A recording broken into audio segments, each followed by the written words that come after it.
மக்கள் தலைவா படத்தின் தயாரிப்பாளர் கவிதாலயா சரவணன் அவர்களை ஒரு சில வார்த்தைகள் பேசுமாறு கேட்டுக்கொள்கிறேன். ஜாம்பவான்கள், நடிகர் திலகங்கள், தயாரிப்பாளர்கள், இயக்குனர்கள் மற்றும் பத்திரிகையாளர்கள், திரையுலகைச் சேர்ந்த அத்தனை பேருக்கும், வருகை இருந்திருக்கும் சிறப்பு அழைப்பாளர்கள் அனைவருக்கும் எனது முதற்கண் வணக்கத்தை தெரிவித்துக் கொள்கிறேன். என் பெயர் கவிதாலயா சரவணன். நான் இந்த திரையுலகிற்கு முதல் கால் எடுத்து வைத்திருக்கிறேன். இந்த திரையுலகத்தில் கால் எடுத்து வைத்த மிகப்பெரிய பெருமை என்னவென்றால், அண்ணன் ராதாரவி அவர்களும், நாஞ்சில் சம்பத்தையா அவர்களும், பழங்கருப்பையா அவர்களும், கஞ்சா கருப்பு சார் அவர்களும், நமது கதாநாயகன் ரவிமரியா அவர்களும் என் வீட்டுக்கு வந்தார்கள். அதுவே எனக்கு இந்த படத்தின் வெற்றியாக நான் கருதுகிறேன். அண்ணன் பாக்யராஜ் அவர்கள், சார் செல்வமணி அவர்கள், இன்னும் மேடையில் இருக்க பெரிய பெரிய ஜாம்பவான்களை நான் திரையில் பார்த்துவிட்டு இன்று அவர்களுடன் நானும் இருக்கிறேன் என்றால் மிக பெருமையாக இருக்கிறது. கண்டிப்பாக நடிகர் ஒருவர் திரையுலகத்தைச் சேர்ந்தவர் முதல்வராக வந்திருக்கிறார். எங்களைப் போல சிறிய புரொடியூசர் தயாரிப்பாளர்களுக்கு நல்ல வாய்ப்பு கிடைக்கும் என்று நம்புகிறேன். இந்த படத்தை நீங்கள் நல்ல முறையில் இரவும் பகலாக அவர்களுடைய சம்பளமெல்லாம் எதிர்பார்க்காமல் ஒரு கிராமத்தால் இங்கு வர வேண்டும் என்று ராதா அண்ணன் அவர்களும் சரி, வந்த அனைவரும் சரி, கொடுத்த டயத்தை விட நன்றாக இந்த படத்தில் நேரம் ஒதுக்கி நடித்து இந்த படத்தை மிக வெற்றி காமெடி படமாக கொண்டு வந்து சேர்த்துள்ளோம். அனைவரும் தியேட்டர்களில் பார்த்து எங்களை போல் கிராமத்தில் படம் எடுத்து இங்கு வந்து சென்னையை தேடி வந்திருக்க எங்களுக்கு நல்ல ஆதரவை தர வேண்டும் என்று கேட்டு கொள்கிறேன். நன்றி, வணக்கம். Thank you sir. அடுத்தபடியாக இந்த படம் உருவான கதை, எடுத்த பிடிஎஸ், அதை பத்தி நிறைய விஷயம் ஷேர் பண்றதுக்காக கேப்டன் ஆஃப் த ஷிப் அப்படின்னு சொல்லலாம் டைரக்டர் ராம்தேவ் அவர்களை பேச அழைக்கிறேன். வாழ்க்கையில் இந்த தருணத்தை ரொம்ப பொக்கிஷமாக சந்தோஷமாக அனுபவிக்கிறேன். ஏன்னா நான் பார்த்து மிரண்ட அத்தனை ஜாம்பவான்களும் இந்த மேடையில் இருக்காங்க. அதில் நானும் நிற்கிறேன் அப்படிங்கும்போது ரொம்ப சந்தோஷமாக இருக்குது. அத்தனை நல்லுள்ளங்களுக்கும் என் மனமார்ந்த நன்றியை தெரிவிச்சுக்கிறேன். கடவுளாக இருந்தாலும் நெற்றிக்கண் திறப்பினும் குற்றம் குற்றமேன்னு சொல்கிற இனத்தை சேர்ந்த அத்தனை பத்திரிகை ஊடக நண்பர்கள் அனைவருக்கும் என் மனமார்ந்த நன்றியை தெரிவித்துக்கொள்கிறேன். மக்கள் தலைவா இந்த கதையை முத ரங்கநாதன் சார் மூலியமாக எஸ் சந்திரசேகர் சார்கிட்ட சொன்னேன். அவர் எப்படிங்க இது உங்களுக்கு இவ்வளோ தைரியம் அப்படின்னு கேட்டார். ஏன்னா அந்த கதை ஒரு 10 ரூபா பாட்டில் மேட்ரு. அப்போ வேறு அந்த 10 ரூபா ஒரு பிரளியமாக இருந்தது. பல மணி நேரம் சந்திரசேகர் சாரும் நானும் வந்து இந்த கதையை ரொம்ப டீப்பாக டிஸ்கஸ் பண்ணி அதில் பல சீன்கள் அவரது சொல்லி, அதுலேயும் ஒரு முக்கியமாக ஆச்சரியமான ஒரு விஷயம், ஹீரோவை எதிர்த்து 2 எதிர் துருவங்கள் ஒன்று சேர்றாங்க அப்படின்னு அவர் சொல்லும்போது, சார் இது எப்படி சார், லாஜிக்கே இல்லையா சார் அப்படின்னு. அதெல்லாம் அரசியலில் நடக்கும் அப்படின்னாரு. அது மாதிரி இப்போ அது சில விஷயங்கள் பேச்சுவாக்கில் வந்துச்சு. அதுக்கு பிறகு இந்த படத்துக்கு டைட்டில் மக்கள் தலைவான்னு அவர் தான் சூஸ் பண்ணார். அவருக்கு ரொம்ப இந்த நேரத்தில் நன்றி சொல்லிக்கிறேன். ஆனால் சில காரணங்கள்னால அவரால் நடிக்க முடியலை. அதுக்கு காரணம் சில விஷயங்கள், அது இங்கே சொல்ல முடியாத ஒரு சூழல்.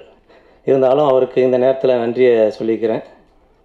அதுக்கு பிறகு இந்த கதை யாரை வச்சு பண்ணலாம் அப்படின்னு நான் யோசிக்கும்போது, அரசியல் அப்படின்னு பார்த்துட்டா அதில் ஒரே ஒருத்தர் அவர் ராதாரவி சார் தான் அப்படிங்கிறது எனக்கு மனசில் பட்டு அவரை தேடி போய் இந்த கதையை சொல்லும்போது என்னை மேலே எங்களையும் பார்த்துட்டு அரசியல் தலைவர்கள் அத்தனை பேர் கூடயும் நான் பழகியிருக்கேன்.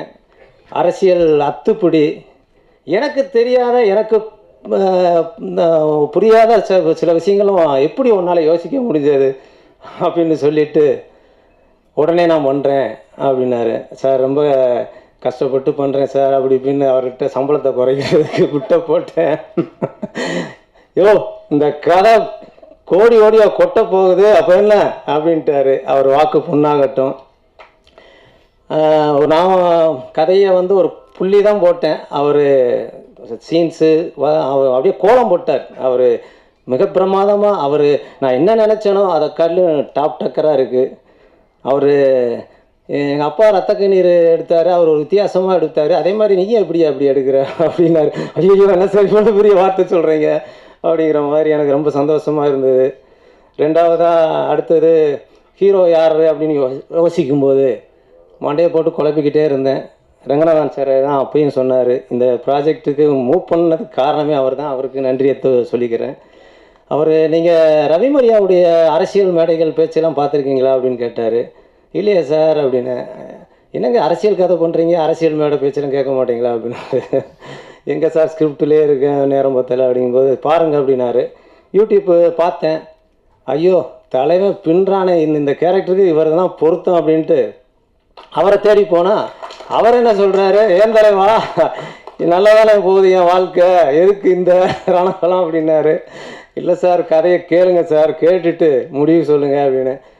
ஏங்க ஹீரோன்னு இழுத்து விட்டு வேறு ஏதாவது என் வாழ்க்கையில் சூனியம் பண்ணி விட்டுறாருங்க அப்படின்னாரு. நான் சார் ஒரு அரை மணி நேரம் டைம் கொடுங்க அப்படின்னேன். சரிங்க, அரை மணி நேரம் ஒரு 3 மணி நேரம் டிஸ்கஷன் போச்சு. கதையை கேட்டுட்டு இது கதையின் நாயகன்னு சொல்லுங்கள், ஹீரோன்னு சொல்லாதீங்க அப்படின்னாரு. அவருக்கு நன்றியை தெரிவிச்சுக்கிறேன். ஏன்னா அவர் ஒரு இயக்குனர் மட்டும் இல்லை, ஒரு கிரியேட்டிவர் கூட.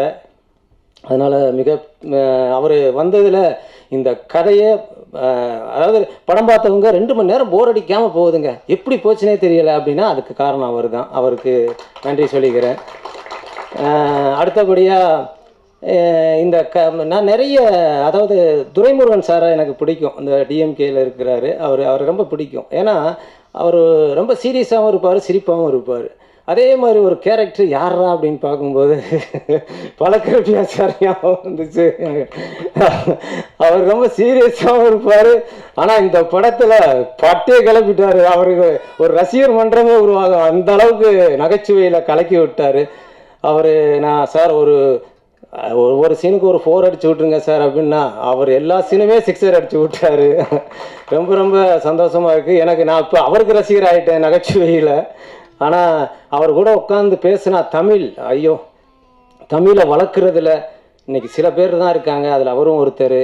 அவர் கூட உட்காந்து நாளெல்லாம் நான் பேசினாலும் எனக்கு போர் அடிக்காது, அவ்வளோ தூரம் அவர் தமிழ். ஏன்னா தமிழ் தான் நான் படித்தது செஞ்சது எல்லாமே தமிழ். இன்றைக்கி தமிழினுடைய மனம், தமிழுடைய இது எல்லாமே அந்த ஆர்வம் குறைஞ்சி போச்சு. இத்தனைக்கு நான் பிறப்பில் தமிழன் கிடையாது, இருந்தாலும் தமிழ் தான் என் உயிர். அதுக்கடுத்து பார்த்தா நம்ம நாஞ்சில் சம்பத் சார், அவர் ஒரு குழந்தை, அவர் அன்பாக பேசி ஒரு சாக்லேட்டை கொடுத்து அவர்கிட்ட இருந்த பெரிய பொக்கிஷத்தவே வாங்கிடலாம், அந்த அளவுக்கு ரொம்ப எளிமையான மனிதர். அவர் கொடுக்குறத வாங்கிட்டாரு. ஏன்னா அவருடைய அறிவையும் புலமையையும் அவர் அந்த அரசியல் ஏமாற்றி, என் படத்தில் கூட இருக்குது, பெட்டியாக வாங்கி ஒரு சூட்கேஸ் கடையே வச்சுருக்கேன் அப்படின்னு பேசுவார். ஆனால் கிடையாது, அரசியல் அவரை ஏமாற்றிக்கிட்டு இருக்குது. ஆக்சுவலாக கவுன்சிலர் வச்சுருக்கிற காசு கூட அவர்கிட்ட கிடையாது. ரொம்ப அருமையான எளிமையான மனிதர். அன்பாக பேசுனீங்கன்னா அவர் கையில் இருக்கிறத ஏதாவது கொடுத்துருவார். ஏன்னா அந்த மாதிரி ஒரு நல்ல மனிதர். ரொம்ப அவர் எவ்வளோ பெரிய மேதை. அவர் என்ன இயக்குனரே, அவர் என்கிட்ட ஸ்டூடெண்ட் மாதிரி, இயக்குனரே கரெக்டாக அதுதான் நீங்கள் போது எனக்கு புல்லரிக்கும், என்னடா அவர் இப்படியெல்லாம் பண்ணுறாரு அப்படின்னு. ஏன்னா அந்தளவுக்கு அந்த நடிப்புன்னு அவர் தொழில் பக்தி, அந்த குரு, சின்ன வயசாக இருந்தாலும் அந்த குருவுக்கான மரியாதை, அது மேன்மக்கள் தான். ரொம்ப நன்றி சார். அதுக்கு பிறகு இப்போ மீனவர் துறை அமைச்சராக இருக்கிற ஸ்ரீநாத் எனக்கு 2 படம் பண்ணியிருக்காரு. அவர் தான் அந்த கேரக்டர் பண்ண வேண்டியது. ஏன்னா டாஸ்மார்க்கில் போய் பாட்டிலுக்கு 10 ரூபான்னு சண்டை போடுவார். நல்ல வேலை அவர் அந்த கேரக்டர் இவர் சரியாக வரமாட்டார், இதுக்கு யார் சரியாக வரும் அப்படின்னு பார்க்கும்போது நான் நிறைய என்னுடைய யூனியன் மீட்டிங்லாம் பார்த்துருக்கேன். டப்பு மனசுக்கு வர்றதை டபால் டுமால்னு அடித்து உடைப்பார். யாருன்னா பேரரசு சார். அவர் இந்த மேட்ருக்கு இவர் தான் சரியாக வரும் அப்படின்ட்டு ஸ்ரீநாத் சாரை ஒதுக்கிட்டு நான் அவர்கிட்ட போனேன். அவரும் என்ன சார் ஒரு சின்ன சீனாக இருக்குன்னு, சார் இது சின்ன சீனம் இல்லை, அதிரி புதிரியான ஒரு விஷயம் அப்படின்னு நினச்சி அவரை கன்வின்ஸ் பண்ணேன். அவரும் சிறப்பாக செஞ்சு கொடுத்தாரு. ஆனால் இப்போ ஸ்ரீநாத் சார் ரொம்ப சந்தோஷப்படுவார், நல்ல வேலை இந்த சீனில் நான் நடிக்கலையே அப்படின்ட்டு. அதுக்கு பிறகு பார்த்தீங்கன்னா கஞ்சா கருப்பு சார் ரொம்ப நான் ஸ்பாட்டில் ரொம்ப வெறித்தனமாக சாப்பிடாம கூட வேலை செஞ்சாலும் வந்து சாப்பிடுன்னு என்னை சாப்பிட வைக்கிற ஒரு கேரக்டர், நல்ல மனிதர், சகோதர பாசம் உள்ளவர்.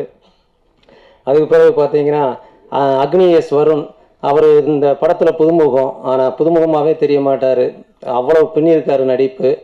அதுக்கு பிறகு அக்ஷரா விஜய்னு ஹைதராபாத் பொண்ணு ஹீரோயினி, அவங்க வந்து நான் ரிஜெக்ட் பண்ணிட்டேன். ஆனாலும் வந்து அவங்க ஒரு மாதிரி கண் கலங்கி உக்காந்துருந்தாங்க. அவங்க கேட்ட வார்த்தை ஒரு மாதிரி மனசு நெருடிருச்சு. என்ன சார் எல்லாருமே அழகாக பார்த்து ஒரு நடிப்பை பார்க்க மாட்டேங்கிறீங்களே அப்படின்னோடனே அப்படியே எனக்கு ஒரு மாதிரி ஆயிடுச்சு. சரி நீதாம்மா ஹீரோயினி அப்படின்ட்டு அவங்கள கன்ஃபார்ம் பண்ணேன். நல்லாவும் பண்ணியிருக்காங்க. அதுக்கு பிறகு மிக முக்கியமாக சொல்லணும்னா கேமராமேன், அவர் நான் கொடுத்த காசுக்கு டபுள் மடங்கு இல்லை ட்ரிபிள் மடங்கு ஒர்க் பண்ணியிருக்காரு. அதுக்கு பிறகு மியூசிக் டைரக்டர் எதாச்சியாக ஒரு இடத்துல பார்த்தப்ப எடிட்டிங்கில் வந்திருந்தார். அவர் ஏதோ ஒரு ஆல்பம் எடிட் பண்ண வந்திருந்தார். அவர் சாங்கை போட்டு காமிச்சார். உடனே வாய்ப்பை கொடுத்துட்டேன். அதான் நல்ல ஒரு கண்டென்ட் இருந்தால் உடனுக்கு உடனே அது போனி ஆகும். அவர் என்கிட்ட பார்த்த நிமிஷத்துலேயே அவர் ஓகே பண்ணிட்டேன். அதுக்கு பிறகு பார்த்தீங்கன்னா இந்த மேடையில் இவ்வளோ தூரம் மக்கள் தலைவாக வந்து நிற்கிது அப்படின்னா அது வந்து என்னுடைய முதலாளி கவிதாலயா சரவணன் சாருக்கு கோடான கோடி நன்றியை தெரிவிச்சுக்கிறேன். அதுக்கு பிறகு வெங்கட் சார், அவரும் பேருதவி பண்ணியிருக்காரு. அவர் அக்னி, அந்த ப்ராஜெக்டுக்கு அக்னி மூட்டினவரே அவர் தான். அதுக்கு பிறகு டைம் இல்லாதனால இங்கே இருக்கிற அத்தனை ஜாமவான்களையும் கையெடுத்து கும்பிட்டுட்டு உங்கள் ப்ரெஸ் ஊடக நண்பர்கள் அத்தனை பேரையும் நன்றி தெரிவிச்சுக்கிட்டு வணங்கி வாழ்த்துக்கள் பெறுகிறேன்.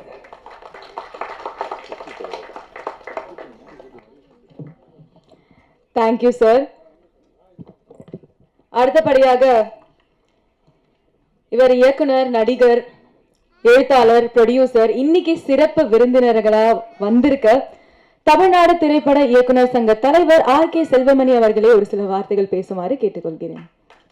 ஊடகவியலாளர்கள் மற்றும் மேடையில் இருக்கின்ற அன்பு சகோதரர் திரு கே பாக்கியராஜ் அவர்களுக்கும், சகோதரர் ஆர் வி உதயகுமார் அவர்களுக்கும், சகோதரர் ராதாரவி அவர்களுக்கும், சகோதரர் நாஞ்சல் சம்பத் அவர்களுக்கும், ஐயா திரு பழக்கருப்பை அவர்களுக்கும், அவருக்கு ஞாபகம் இருக்கா இல்லையான்னு தெரியல, 1986 தீர்த்தக்கரையிலேன்னு ஒரு படம் எடுத்தார் அவர் மணிவண்ணன் இயக்குனர், நான் அதில் உதவி இயக்குனர்.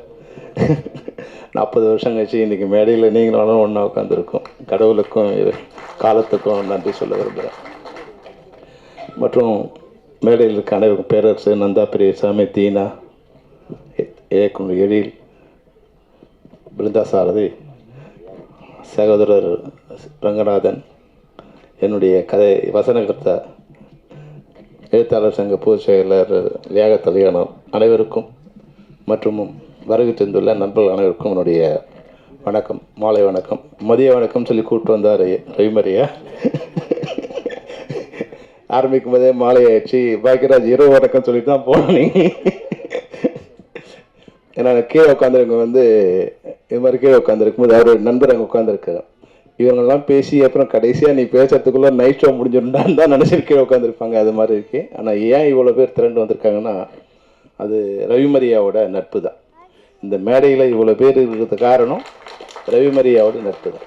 ரவிமரியா மிகச்சிறந்த ஒரு பண்பாளன், நல்ல நடிகன் மட்டும் இல்லை, மிகச்சிறந்த பண்பாளன், நட்புக்காக எதையும் செய்யக்கூடிய மிகச்சிறந்த மனிதன். ஏன் சொல்லனா, ஒரு சினிமாவில் ஒன்றா பணம் கொடுக்குற மாதிரி நடிச்சிருக்கலாமே தவிர உண்மையில் எல்லாருக்கும் உதவி பண்ணக்கூடிய ஒரு நல்ல மனசுடைய ஒரு நடிகன், நல்ல மனதுடைய இயக்குனர், நல்ல மனதுடைய படைப்பாளி. ஒரு சமயம் நாங்கள் டைரக்ஷன் பிரசிடெண்ட் செக்ரட்டரியாக இருக்கும்போது எங்கள் உறுப்பினர்கள் எல்லாருக்குமே பொங்கல் தீபாவளிக்கு அவங்களுக்கு ட்ரெஸ்ஸஸ், ஸ்வீட்ஸு இது போல் எல்லாருக்குமே கொடுப்போம். இப்போ யாராவது ஒருத்தரை நன்கொடையோ அது மாதிரி பண்ணி இது பண்ணிட்டுருவோம். ஒரு தடவை வெளியே யாரையும் கேட்க மாட்டான், நம்ம யாரையாவது ஒருத்தர் பண்ணலாம் அப்படின்போது நான் இவங்ககிட்ட சொன்னேன், ரவிமரியா கிட்ட, ரவி நீ எதாவது பண்ண முடியுமாண்ணா? சார் எவ்வளோ சார் பண்ணுவேன்? ஒரு 15 லட்ச ரூபா தேவைப்படுறான்னு. உடனே நான் பண்ணிடுறேன் சார். நான் சொன்னே பண்ணுறா, நாங்கள் ஏதோ ஒரு படத்துக்கு ஒன்று ஹீரோ போட்டால் இந்த படத்தை நான் வாங்கிட்டு வந்துடுறேன். நான் வாங்கி தரல, ஆனால் வந்து எந்தவித எதிர்பார்ப்பும் இல்லாமல் உடனே அன்னைக்கே அந்த பணத்தை கொடுத்தேன். பணம் கொடுத்தேன்னு கூட இது வரைக்கும் யாரும் சொல்லலை. அதனால் சினிமாவில் நடிக்கிறான் பணம் கொடுக்காம நடிக்கிறான்னு நினைக்காதீங்க. அது ஒன்றா திரையில் இருக்கலாம். ஆனால் தரையில் வந்து அவன் 15 லட்ச ரூபா வாங்கும்போதே, அதாவது வந்து 1 கோடி ரூபா வாங்கும்போது 10 லட்ச ரூபா பணம் கொடுக்கறது உதவி பண்ணுறதுங்கிறது வேறு விஷயம். ஆனால் பணம் 10 லட்ச ரூபா பணம் வாங்கும்போது 15 லட்ச ரூபாயை வந்து இயக்குனர் சங்க உறுப்பினருக்காக நன்கொடை கொடுத்தவர் வந்து இயக்குனர் ரவிமரியா. அந்த அளவுக்கு வந்து நட்பும் நல்ல மனசும் கொண்டவர். அவர் வந்து மக்கள் தலைவான்னு வந்து இன்னைக்கு ஒரு ஹீரோவாக வந்திருக்காரு. எவ்வளோ பயம் பாருங்க. கதாநாயகன் சொல்லிட்டாரு, நீ கதைக்கு நாயகன். ஏன்னா ஹீரோவா வில்லனா காமெடினா வண்டி ஓடிட்டு இருக்குது, யாரும் கெடுத்துடக்கூடாதுன்ற பயம். அந்த பயம் தேவையில்லைன்னு தான் நினைக்கிறேன். ஏன்னா இந்த சாங் பார்க்கும்போது உண்மையிலேயே மியூசிக் டைரக்டர் வந்து 2 சாங் தான் அங்கே பார்த்தோம். ஒரு நல்ல மியூசிக் டைரக்டர் வெளியே வரத்துக்கு உண்டான பிரசவிப்பதற்கான ஒரு நல்ல களமாக இந்த திரைப்படம் அமைஞ்சிருக்கு. துளசிராமனுக்கு வாழ்த்துக்கள். நிச்சயமாக நீங்கள் ஒரு நல்ல மியூசிக் டைரக்டராக வருவீங்க. அந்த இது தெரியுது அவங்க பார்த்தும்போது. அதுபோல் வந்து என் ட்ரெய்லர் ஏன் போடலன்னு கேட்டேன். இல்லை சென்சார் பண்ணேன். பொதுவாக பிரிவு தேட்டரில் போடும்போது யாரும் சென்சார் பண்ணுறதில்ல. அது கொஞ்சம் பார்க்கும்போது இது வந்து ஒரு வில்லங்கமாக இருக்குன்னு நினச்சா கொஞ்சம் பிரிவு தேட்டரில் பயப்படுவாங்க. அப்போ பிரிவு தேட்டரில் பயப்படுற அளவுக்கு அந்த படம் இருக்கு அப்படின்னு தெரியுது. அதனால் பரவாயில்ல ரவி, நீங்கள் நாளைக்கு தலையாகவும் பயப்பட வேண்டியதாக இருக்குது, மக்கள் தலையாகவும் பயப்பட வேண்டியதாக இருக்கு. 15-12 வருஷத்துக்கு முன்னாடி வந்த தலைவாகவும் பயப்பட வேண்டிய சுச்சுவேஷன் இருந்தது.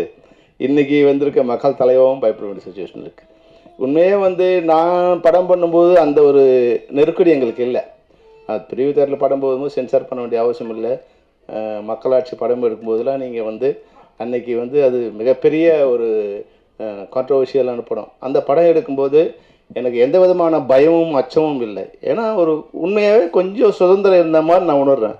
ஆனால் இன்றைக்கி இருக்கிற படைப்பாளிகளுக்கு கண்ணுக்கு தெரியாத ஒரு பயம் வந்து சூழ்ந்து நிற்குது. இது படம் பண்ணலாமா, படம் பண்ணால் ரிலீஸ் பண்ணுவாங்களா, சென்சார் பண்ணுவாங்களா, சென்சார் பண்ணால் தேட்டரில் ரிலீஸ் பண்ணுவாங்களா, மத்திய அரசாங்கம் இந்த படத்தை சென்சார் பண்ணுமா, அப்படி பண்ணி வெளியே வந்தால் மாநில அரசாங்கம் இந்த படத்தை திரையரங்க வெளியே அனுமதிக்குமா, இது மாதிரி பல்வேறு சென்சார்கள் அப்படி வெளியே வந்துட்டா இங்கே இருக்கிற ஜாதி கட்சிகளோ இல்லை வந்து மத கட்சிகளோ அவங்க ஏதாவது வந்து இதை பிரச்சனை பண்ணி படத்தை நிறுத்திடுவாங்களா.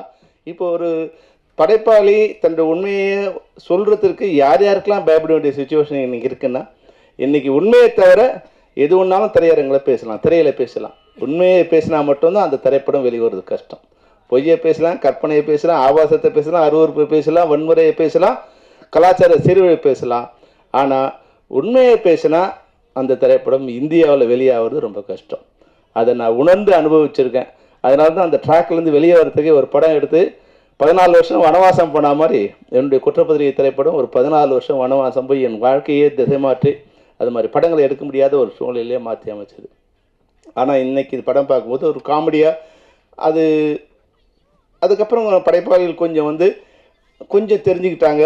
அது எப்படி விஷயத்தை கொஞ்சம் கவர் பண்ணி அது வெளியே சொல்கிறது அப்படிங்கிறத வந்து மக்கள் தலைவா மாதிரி படங்கள் மூலம் அதை வெளியே கொண்டு வரதுக்கு இயக்குனர் பேசும்போதே அவரே பயங்கரமாக ரசி வந்து அப்போது ஒருத்தரை பற்றி பேசும்போது அவர் வந்து ஒரு குழந்தை மாதிரி பேசுகிறார். இவங்க எப்படி இருக்காங்க, நாங்கள் சம்பத்து குழந்தை இல்லை, டைரக்டர் குழந்தை மாதிரி பேசி அவங்ககிட்ட எப்படி வேலை வாங்கியிருக்காரு இப்போ நல்லா தெரியுது. பேச அதாவது ஆடி கறக்கொண்டி மாட்டை ஆடி கறந்து பாடி கறக்குறாங்க சொல்லுவாங்க இல்லையா, அது மாதிரி இயக்குனரை பார்க்கும்போது மிக அருமையாக புரியுது இவர் வந்து எவ்வளோ சிறப்பாக வந்து எல்லார்ட்டையும் வேலை வாங்கியிருப்பாருன்னு. உண்மையாக நான் வந்து இவங்கெல்லாம் கெஸ்ட்டாக வந்திருக்காங்கன்னு நினச்சேன். பிழைக்கருப்பா சார், நாஞ்சில் சம்பத் சார்லாம் வந்து கெஸ்ட்டாக வந்திருப்பாங்கன்னு நினச்சேன். ஆனால் அங்கே போஸ்டர் பார்த்தோன்னு தெரிஞ்சு எல்லாருமே நடிகராக இருக்காங்க. அப்போது இந்த படத்தில் ஏதோ ஒரு விஷயம் இருக்குது. அது ராதாரவி சார் ரொம்ப அழகாக சொல்லிகிட்டே இருந்தார். ராதாரவி சார் வந்து நட்புக்கு ஒரு இலக்கணம் வந்து ராதாரவி சார். நான் வந்து அசிஸ்டன்ட் டைரக்டராக இருக்கும்போது என்ன மரியாதையோ, இப்போ என்ன பார்த்தா என்ன மரியாதை கொடுக்குறாரோ, இயக்குனராக இல்லை வந்து ஒரு சங்கத்தோட தலைவராக பார்க்க என்ன மரியாதை கொடுத்தாரோ அதே மரியாதையை தான் நான் அசிஸ்டன்ட் டைரக்டராக அவரோட ஒர்க் பண்ணும்போது மணிவண்ணன் படம் சார்கிட்ட அசிஸ்டண்ட்டாக இருக்கும்போது அப்போ வந்து அவர் வந்து நல்ல பெரிய நடிகராக இருக்கார். ஆனால் சாதாரணமாக எல்லாரையும் ஒரே மாதிரியாக நட்போடு பழக்கூடியவர். அதனால் பெரும்பாலும் என்னோடய படத்தில் ஏதாவது ஒரு இடத்துல அவர் இருந்துகிட்டே இருப்பார். ஒரு சமயம் வந்து ஒரு படம் பண்ணும்போது ராவுத்தருக்கு ஒரு படம் பண்ணும்போது ஒரு முக்கியமான ஒரு சீனு நான் சொன்ன ராதாரவி சார் வச்சு பண்ணலாம் சார் ராவுத்துட்டு. ஐயோ ரொம்ப பணம் கேட்பாரியா, நீங்கள் தெரியாது அவனுக்கு அப்படின்னு. இல்லை சார் நான் வந்து பணம் பார்த்துக்கிறேன் சார் அப்படின்னு. நான் முன்னே வந்து ராதாரவி சார்கிட்ட போனேன். சார் என்ன பண்ணார், என்கிட்ட வந்து ஒரு 3 நாள் ஒரு கேரக்டர் ஒன்று இருக்குது சார், நீங்கள் பண்ணணும். ஆனால் வந்து பெரிய சம்பளம். அப்படியா அப்படியா சொல்லுவோனே. ஏன்னா உங்கள்கிட்ட வந்து நான் சம்பளம் குறைச்சி வாங்கினேன்னா நீ வெளியே சொல்ல மாட்டேன்னு சொன்னாலும் மேனேஜர் உடனே 100 பேர் ஃபோன் பண்ணி சொல்லுவாயா, ராதாரவி இவ்வளோ தான் வாங்கினேன், ராதாரவி இவ்வளோ தான் வாங்கினேன். அதனால் ஒன்று பண்ண, நீ எனக்கு பணமே வேண்டாம், நான் உனக்காக ஃப்ரீயாக பண்ணுறேன் அப்படின்னு சொல்லி அந்த படத்தை ஃப்ரீயாக பண்ணி கொடுத்தாரு. நான் வேண்டாம் அப்படின்னு. அதாவது நண்பர்கள்னால் வெளியேந்து பார்க்கும்போது ராதாரவி சார் வந்து ஒரு கரடுமுரடான மனிதர் மாதிரி தெரிவார். எப்படி நாஞ்சில் சம்பத்தை பற்றி நம்ம டைரக்டர் சொன்னாரோ அது மாதிரி ரவி சார் கூட வந்து வெளியேந்து பார்க்கும்போது ரொம்ப கரடான ஒரு ஆள் மாதிரி தெரியும். ஆனால் நீங்கள் பழகிட்டீங்கன்னா அந்த நட்புக்காக நீங்கள் என்னவா இருந்தாலும் உங்கள் கூட பக்கத்தில் நிற்பார். சில நேரங்கள் நம்ம வந்து ஒரு இக்கட்டான சூழ்நிலை இருந்தால் கூட மற்றவங்க பயந்து விலகிற நேரம் சூழ்நிலை வரும்போது கூட ராதாரவி சார் நம்ம கூட நண்பர்னா அந்த இடத்துல தைரியமாக நிற்கலாம். எவன் போனாலும் ராதாரவி சார் நம்ம பக்கத்தில் நிற்பார் அப்படிங்கிற ஒரு தைரியத்தை அவர் கொடுத்துருவார். அதுக்கேற்ற மாதிரி அங்கே வந்து நின்றுடுவார். படைப்பாளிகள்னு ஒரு இது வரும்போது ஒரு பிரச்சனை, மிகப்பெரிய பிரச்சனை நாங்கள் சந்திக்கும் போது, இப்போ எந்த ஃபெப்சிக்கு நான் பிரசிடெண்ட்டாக இருக்கணும் அதை எதிர்த்து ஒரு காலகட்டத்தில் நாங்கள் வந்து மிகப்பெரிய ஒரு வார் நடத்திக்கிட்டு இருக்கும்போது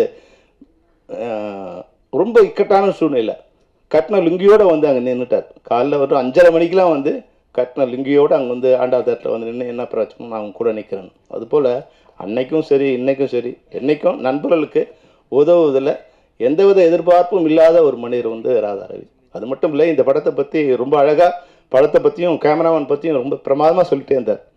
கார்த்திக் வந்து சின்ன தயாரிப்பாளரோட ஒரு சூப்பர் ஸ்டார் கேமராமேன் கார்த்திக்கு. அவ்வளோ அழகாக என்ன இருக்கோ அதில் வந்து மிகச்சிறப்பாக படம் பண்ணக்கூடிய. அப்போது ஒரு டெக்னீஷியனை பற்றி அது வெளியே இப்போ இவங்களாம் சொன்னால் தான் தெரியும். இப்போ கார்த்திக் யாருன்னு எனக்கு தெரியாது. ஆனால் கார்த்திகை பற்றி வர்றதுக்கு முன்னாடியே பிரபலமாக இருக்கிற நடிகர்கள் வந்து சொல்லும்போது நிச்சயமாக அவங்களுக்கு ஒரு அவங்க வாழ்க்கையில் ஒரு வெளிச்சம் கிடச்சிரும். அதுபோல் கார்த்திகை பற்றி ரொம்ப அழகாக சொல்லிட்டு இருந்தார். இந்த படம் மக்கள் தலைவா, அது மட்டும் இல்லை, கீழே வந்து பாருங்கள் ஃபார் சேல் இருக்கு. இது அது புரிஞ்சவங்களுக்கு தெரியும் அது என்ன, அதனோட மீனிங் என்னன்னு.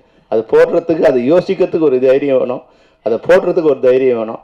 நிச்சயமாக நம்ம யாரையும் வந்து அரசியலில் வந்து யாரும் குறை சொல்ல போகிறதில்ல. சில நேரங்களில் விமர்சனங்கள் வந்து வைக்கிறது என்னென்னா, அந்த விமர்சனங்களுக்கு பாட்டிலுக்கு 10 ரூபாங்கிறது வந்து பல பேர் சொல்லிகிட்டே இருந்தாங்க. ஆனால் நிச்சயமாக திரையில் வந்து அது வரும்போது நல்ல வேலை இவர் சொன்னார் வந்து ஃபார்ச்சுனேட்டாக வந்து பேரரசு பண்ணார். நான் நினைக்கிறேன்னா அன்ஃபார்ச்சுனேட்டாக பேரரசு பண்ணியிருக்காரு. ஒரு வேளை பண்ணாமல் இருந்தார் அவர் இன்றைக்கி ஒரு மினிஸ்டராகவும் இருந்திருக்கூடிய வாய்ப்பு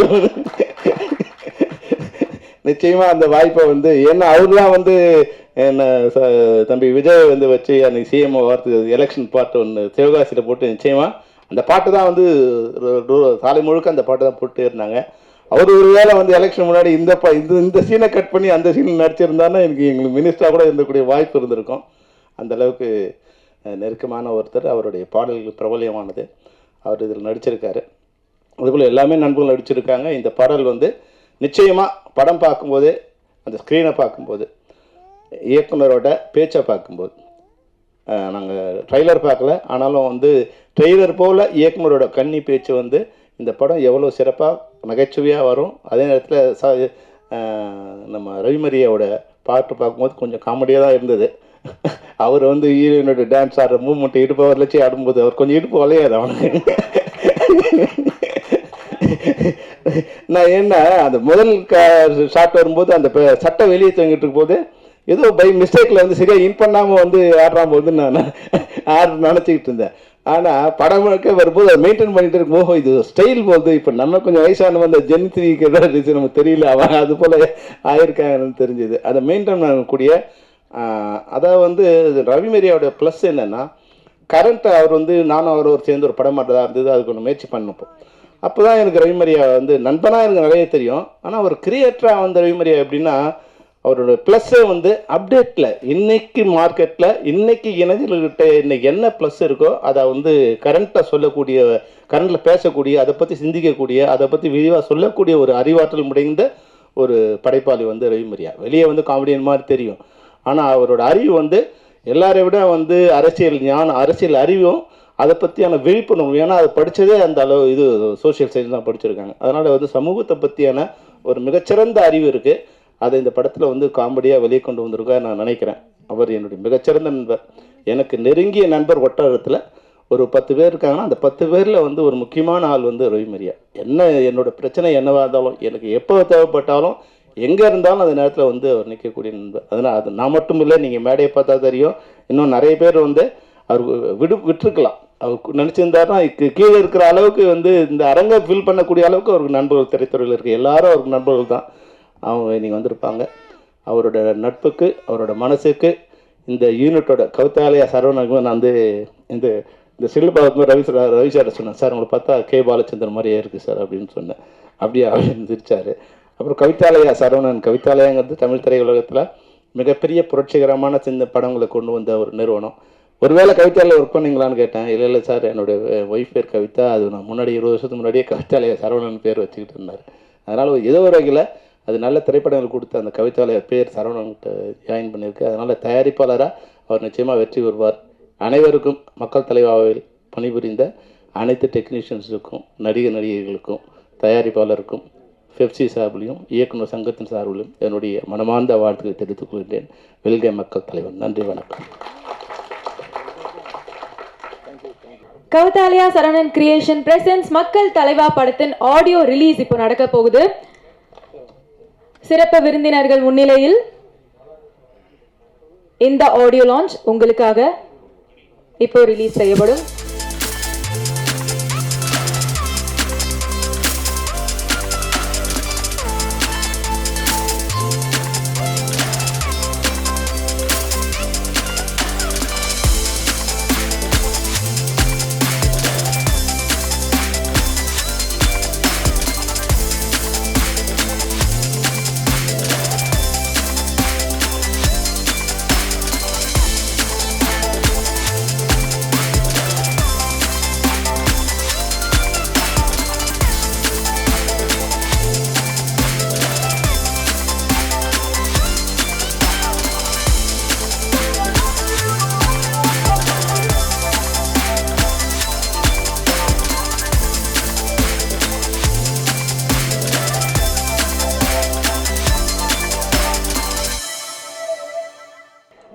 பல பவர்ஃபுல் பெர்ஃபார்மன்ஸ் கொடுத்து இன்னைக்கும் நம்ம மனசுல இடம் பிடிச்சிருக்க நடிப்பு அரக்கன் ஆல்ரெடி சொல்லிட்டேன் சார். அதை வயசானாலும் இன்னைக்கும் இளமையா இருக்கக்கூடிய ராதா ரவி அவர்களே ஒரு சில வார்த்தைகள் பேசுமாறு கேட்டுக்கொள்கிறேன்.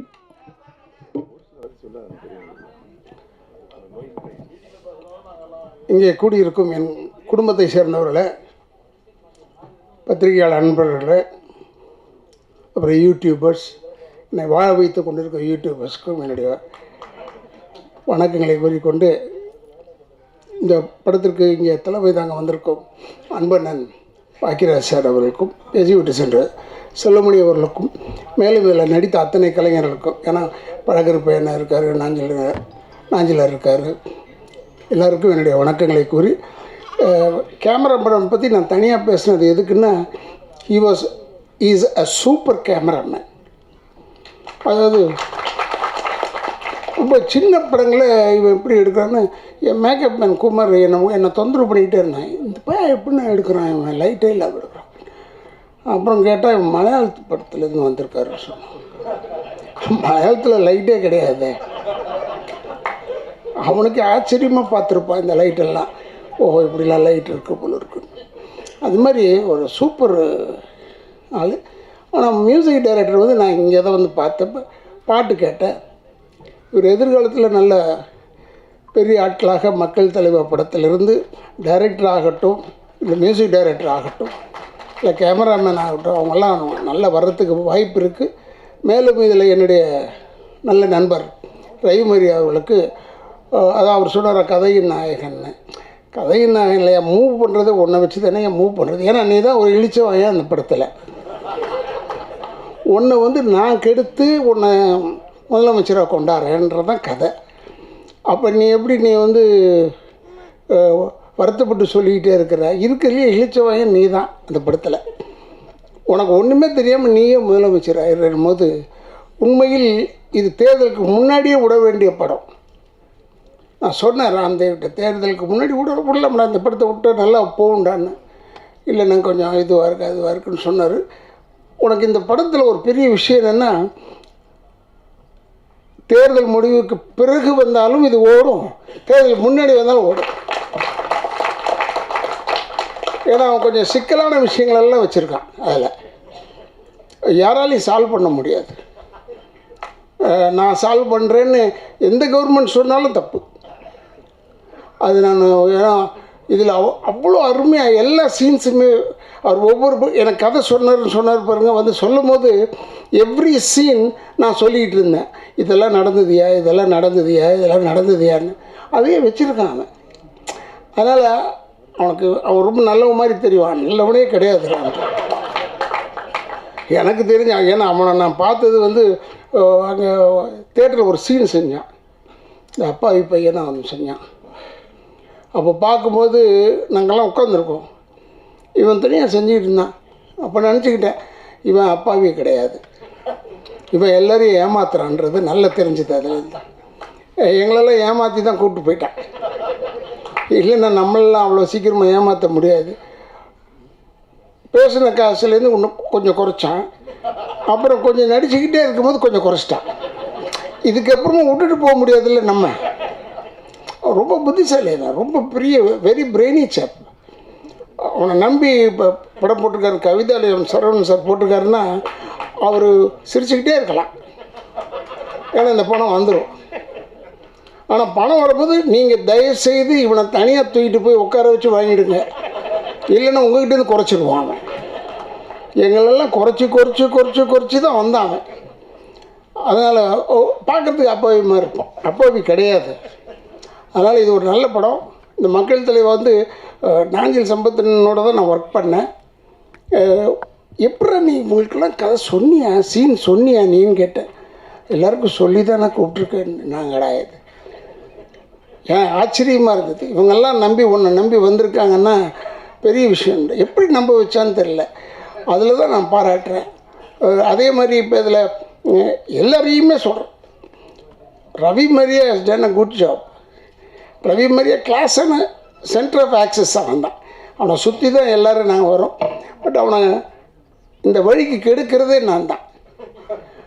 அதனால் எனக்கு ஒரே சந்தோஷம். ஏன்னா நம்ம செய்கிற விஷயத்தை போய் இப்போ படத்தில் செய்ய சொல்லிட்டாங்களே, என்னடா இது யோசனை பண்ணேன்.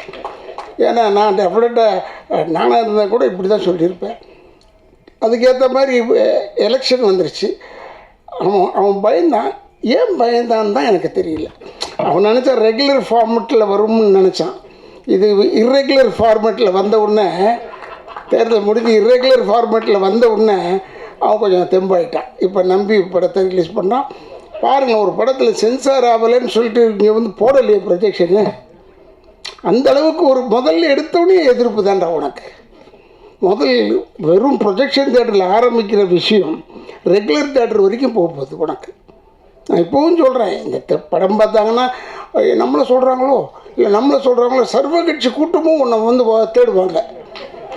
இப்போவும் சொல்கிறேன், நம்ம தயாராக இருக்கணும். நான் சொன்னேன், வீட்டில் கூட சொல்லிகிட்டு இருந்தேன், பேசிக்கிட்டு இருக்கும்போது கூட, இல்லை இந்த படத்துக்கு எங்கள் மேலாம் கேஸ் வந்தாலும் வந்துடும். ஏன்னா எங்கேயோ ஒரு இடத்துல எதையோ ஒன்று பேசியிருக்கோம். அப்போ எங்கேயோ ஒரு இடத்துல கேஸ் வரும். கேஸ் வராமல் இருந்தால் நல்லது. ஆச்சரியம் எங்களுக்கு, அவ்வளோதான். ஆனால் இவன் பரவாயில்ல, இவனுடைய சைஸுக்கு எங்கே வேணாலும் போய் ஒழிஞ்சிக்கலாம், எவனும் கேட்க போகிறதில்ல. அப்படி இவனை பார்த்தாலும் இவனை ஒரு டைரக்டர் மாதிரி தெரியல, வேறு ஏதோ ஒரு சாதாரணமான ஆள் மாதிரி தெரியும். அதனால் இவன் தப்பிச்சுக்கலாம். பட் நாங்கள்லாம் மாட்டிக்குவோமேன்றது தான் எனக்கு பயம். முகம் தெரிந்தவர்கள்லாம் நிச்சயமாக மாட்டிக்குவாங்க. இதில் ரொம்ப பிரமாதமாக படம் வந்திருக்கு. இந்த படத்தை பாருங்கள். ஆனால் தேட்டரில் போய் பாருங்கள். இதை நம்ம சொல்லி அழுத்து போயிட்டேன். இந்த இடத்துலையே 100 தடவை சொல்லிட்டேன், தேட்டரில் போய் படம் பாருங்கள், தேட்டரில் போய் படம் பாருங்கள். இந்த படம்லாம் தேட்டரில் பார்த்தா உங்களுக்கு அந்த எஃபெக்ட் கிடைக்கும். What is the effect of the theatre, ஆடியன்ஸ்கிட்ட தான் கிடைக்கும். அதனால் சொல்கிறேன், தேட்டரில் போய் படம் பாருங்கள். இங்கே வந்து அத்தனை பேரும் வாழ்த்து வந்திருக்கும், அத்தனை பேருக்கும் என்னுடைய வணக்கங்களை கூறி, ரவிமரியாக்கு என்னுடைய தனிப்பட்ட முறையில் வாழ்த்துக்களை கூறி, இவ்வளோ பேர் வந்திருக்கீங்க, இவ்வளோ பேருடைய வாழ்த்தும் ரவிமரியாக்கும் உண்டு என்று சொல்லி விடைபெறுகிறேன். நன்றி.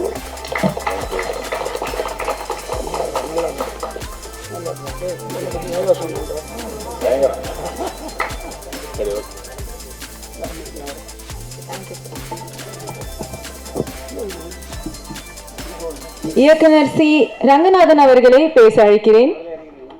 அனைவருக்கும் என்னுடைய பணிவான வணக்கத்தை தெரிவித்துக் கொள்கிறேன். இந்த படம் வந்து ஆரம்பித்ததே வேறு ஒரு மாதிரியான ஒரு நடிகர்கள் ஒரு சூழ்நிலையில் தான். என்னுடைய குருநாதர் எஸ்எஸ்சி சார் வந்து இதில் நடிக்கணும் அப்படின்னு ராம்தேவ் கேட்டார். அவர்கிட்ட கூட்டிகிட்டு போய் கதை சொன்னோம். முதல்ல அவர் ஓகேனார். இருந்தாலும் நான் ராம்தேவ்கிட்ட சொன்னேன், இது வந்து இப்போ ஓகே, இது சரியாக வராது, அதில் சில பிரச்சனைலாம் இருக்குது அப்படின்னு சொன்னேன். இல்லை முயற்சி பண்ணுவோன்னாரு. அது கடைசியில் அவர் பண்ண முடியாத ஒரு சூழ்நிலை. அதான் உண்மை. அதுக்கப்புறம் யார் நடிக்கலாம், எங்கள் டைரக்டருடைய கேரக்டரில் யார் நடிக்கலான்னு கேட்குறப்ப நான் சொன்னேன், இது ராதாரவி சார் மட்டும்தான் நடிக்க முடியும். அப்போ கேட்டார், ஹீரோ யார் நடிக்கலாம், வேறு யாருமே நடிக்க முடியாது. அமாவாசை சத்யராஜ் மாதிரி ஒரு கேரக்டரு, அது இன்றைக்கி ரவி மரியா மட்டும்தான் பொருத்தும் அப்படின்னு சொன்னேன். அதெல்லாம் இன்றைக்கி பொருந்தி வந்து ஒரு நல்ல படமாக வந்திருக்குங்கிறது மட்டும் உண்மை. ராம்தேவை பொறுத்த வரைக்கும் எப்படியாவது தான் நினச்சதை சாதிப்பார். யார் பாதிக்கிறாங்களோ இல்லையோ அவர் பாதிக்காமல் சாதிப்பார். அது என்னுடைய அனுபவத்தில் நான் சொல்கிறேன். அதே மாதிரி இதுக்கு முன்னாடி 2 படம் எடுத்திருக்காரு. பாக்யராஜ் சார் கூட நடிச்சிருக்காங்க. அந்த தைரியத்தில் தான் அவர் ஷூட்டிங் போனார். அங்கே அருமையான ஒரு தயாரிப்பாளர் கவிதாலயா சரவணன் கிடைச்சார். அது அவருடைய உழைப்பு, இவருடைய நம்பிக்கை. அந்த படம் உண்மையிலேயே நல்லா வந்திருக்கு. ஆனால் ராதாரவி சார் மட்டும் என்கிட்ட ஷெட்யூல் முடிஞ்சதுன்னு சொன்னார், மாப்பிள்ள கேமராமேன் சூப்பராக பண்ணுறான்டா அப்படின்னு சொன்னார். அப்படியா அப்படின்னு நான் நடிக்க போன இடத்துல அதை உணர்ந்தேன். சூப்பரான அருமையான கேமராமேன். எந்த இயக்குனர்களும் இவரை பயன்படுத்தலாம். அதிக நாட்கள் வராது, லைட்டிங்கு பெருசாக இருக்காது, நல்லபடியாக பண்ணக்கூடிய அருமையான ஒரு கேமராமேன். வாழ்த்துக்கள். இந்த படத்துக்கு அப்புறம் உங்களுக்கு நிறையா படம் வரும். ராமதேவும் படம் பண்ணிகிட்டே இருப்பான். அது அதனால் ரவி மரியா ஒரு அரசியல் கட்சியில் முக்கியமான பொறுப்பில் கொள்கை பரப்பு துணை செயலாளர், வேறு நட்சத்திர பேச்சாளர். அதுவும் இல்லாமல் இங்கே 2 நட்சத்திர பேச்சாளர், கலைப்பிரிவு செயலாளர்கள் ஒரு தலைவர்களாக உட்காந்துருக்காங்க. அந்த கதையை கூப்பிட்டு போய் ராம்தேவ்கிட்ட சொல்ல சொன்னேன். அதில் ஒரு 2 காட்சி அது இல்லாமல் இருந்தால் பெட்டராக இருக்கும் அப்படின்னு பேசணும். ஏன்னா அந்த கட்சியுடைய பாதிக்கிற மாதிரி ஒரு விஷயமா இருந்தது. அது இல்லாட்டி பண்ணுவோம்னு சொல்லி முடிவு பண்ணுவோம். அப்போ ராம்தேவ் வந்து ஒத்துக்கிட்டாப்பி. இந்த படத்தை பொறுத்த வரைக்கும் எந்த அரசியல்வாதிகள் பார்த்தாலும் அவர்கள் பண்ண பாதிப்பு இந்த திரையில் தெரியும். டைட்டிலே பார்த்தீங்கன்னா மக்கள் தலைவா.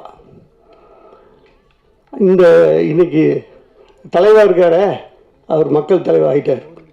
அதுதான் நான் சுருக்கமாக சொல்கிறேன். மரியாதைக்குரிய முதல்வர்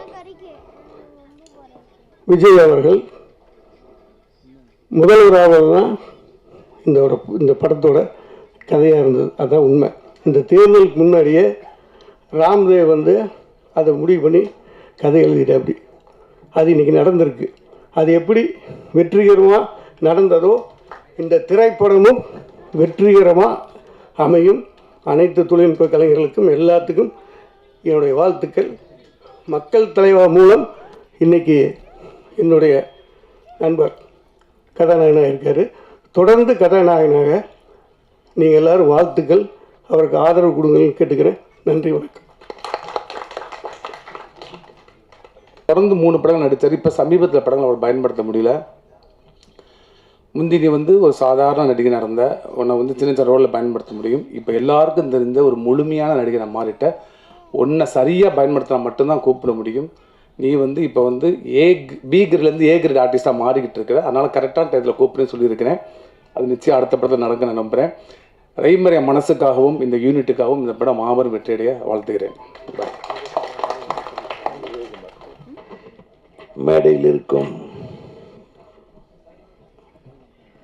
திரைத்துறையை சேர்ந்த முன்னவர்களுக்கும் இந்த விழாவில் தம்பி ரவி மரியா வந்து அவன் ரொம்ப ஒரு குழந்த மாதிரி. அவரை பற்றி புரிஞ்சிக்கலைன்னா கஷ்டம். புரிஞ்சுக்கிட்டா இந்த குழந்தைய வச்சு என்ன வேலை வேணாலும் வாங்கிக்கலாம், நல்லா ஏமாற்றலாம். நம்ம அந்த தம்பி சொன்னானே அந்த மாதிரி அது இல்லை. உண்மையாகவே அன்புக்கு அடிமையாகிடுவாப்புல. சில டைமில் கோபம் வந்தால் தத்துக்கான்னு குதிப்பார். அதுக்கு ஒன்றும் தெரியாது. அது வேறு ஏதாச்சும் ராங் சென்ஸில் வந்துச்சுன்னா இவரை கண்ட்ரோலே பண்ண முடியாது. ஏன்னா உண்மையானவனுக்கு கோபம் வந்தால் அப்படித்தான், அதுதான் உண்மை. ஆக 5 நாளைக்கு முன்னாடியே அண்ணே நீ வந்துடணும், அவ்வளோதான், ஒரே வார்த்தை ஃபோனில். சரி தம்பி. அப்புறம் நான் தான் ஃபோன் பண்ணி எத்தனை மணிக்கு வரணும், எங்கே வரணும் நம்ம தான் கேட்டுட்ருக்கணும்.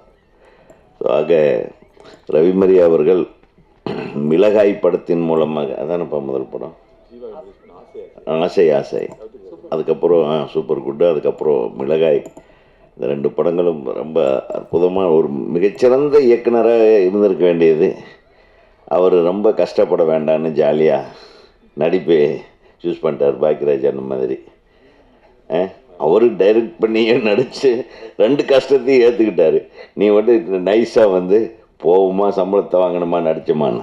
ஆனால் மற்றவங்கெல்லாம் சொல்கிற மாதிரி அல்ல, இவன் மிகப்பெரிய நடிகன், உண்மையாலுமே நடிகன். ஒரு ஒரு படத்தில் கமிட் ஆகிட்டா அந்த ப்ரொடியூசரை தூங்க விட மாட்டார், அந்த டைரக்டரை தூங்க விட மாட்டார். அந்த கதாபாத்திரத்துக்கு என்ன பண்ணணுமோ அத்தனையும் யோசனை பண்ணிகிட்டே இருப்பார். அதுதான் இந்த நடிகனுடைய வெற்றிக்கு மிகப்பெரிய காரணம்.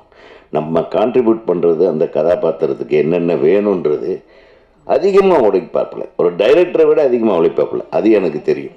நானே 2 படங்கள் அவர் கூட பணியாற்றும் போது அது அவரை மிகப்பெரிய காமெடியனாக உருவாக்கிய எழில் சார் இருக்கார். எழில் சாருக்கு அவர் எந்த மேடையிலும் எழில் சாருக்கு நன்றி சொல்லாமல் இருக்க மாட்டார். அந்த அதுதான் அந்த குணம். எழில் சார் போய் இவரை வச்சு ஒரு சீன் எடுத்துட்டான்னா அவன் எப்போ முடிக்கிறான்னா அப்போ முடிக்கிட்டுன்ட்டு நான் விட்டுருவேன் அப்படிமா. அந்தளவுக்கு ஒரு கான்ஃபிடென்ஸ். அதனால தான் அந்த படத்தில் இவர் யார், ரோபோ சங்கர் இவருக்கு காட்சியை ஸ்டார்ட் பண்ணி விட்டு இவங்க நடிக்கிட்டுன்ட்டு விட்டு இவர் தூங்கிட்டார் போல் இருக்கு.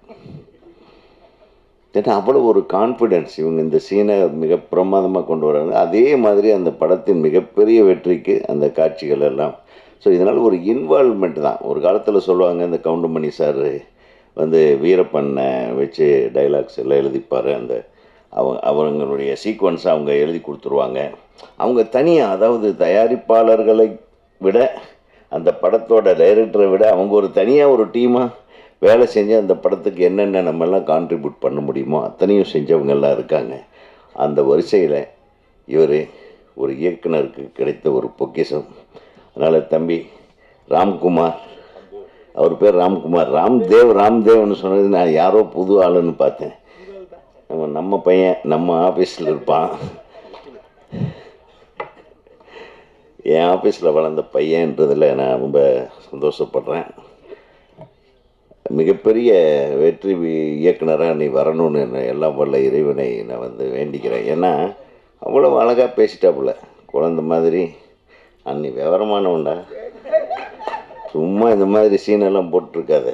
என்ன கரெக்டான சம்பளத்தை பேசி வாங்கி கொடு. என்ன பாவம், இப்போ அண்ணன்மார்கள்லாம் எவ்வளோ அரசியலை பார்த்துருப்பாக்க, இங்கே கொண்டாந்து சினிமாவில் கொண்டாந்து விட்டு உன் அரசியலை காட்டாதடா. இது ஒரு சந்தோஷமான விஷயம். நான் பாக்கியராஜ் சார் இருக்கும்போது சொல்லணும்னு ஆசைப்பட்றேன். ஏன்னா இவங்கெல்லாம் அரசியல் சொற்பொழிவாளர்களில் மிக முக்கியமான இடத்துல இருக்கிறவங்க. இப்போ நம்ம எல்லாம் இந்த அரசியல்வாதிகளெல்லாம் சினிமாவுக்குள்ளே இழுக்கிறதுனால நம்மளுக்கு கொஞ்சம் ஈஸியாக போகுது சார். நம்மளும் இஷ்டத்துக்கு பேசிக்கலாம், ஏன்னா அவங்களுக்கு சினிமாக்காரங்க ஆயிடுறாங்க. நம்மளும் சினிமா மேடையில் சில டைமில் அரசியலை பேசுகிறோமா, இப்போ எல்லாம் கலந்துருது ஒன்றோட ஒன்றா. அதனால் தைரியமாக நம்ம இவங்ககிட்ட ஈஸியாக அரசியலும் பேசிக்கலாம், சினிமாவும் பேசிக்கலாம், அரசியலை கற்றுக்கலாம். பழக்கற்பையா அண்ணன் மூலமெல்லாம் நிறைய விஷயங்கள். அது அவர் சமீபத்தில் ஒரு 2-3 ஸ்பீச்சஸ் கேட்டேன். சிலது முரண்பாடுகள் இருக்கிற மாதிரி தெரியும், ஆனால் கூட்டி கழித்து பார்த்தா அதுவும் உண்மை இருக்கும், இதுலேயும் உண்மை இருக்குது, இன்றைக்கி பேசுகிறதுலையும் உண்மை இருக்கும். ஹேட்ஸ் ஆஃப் என்ன.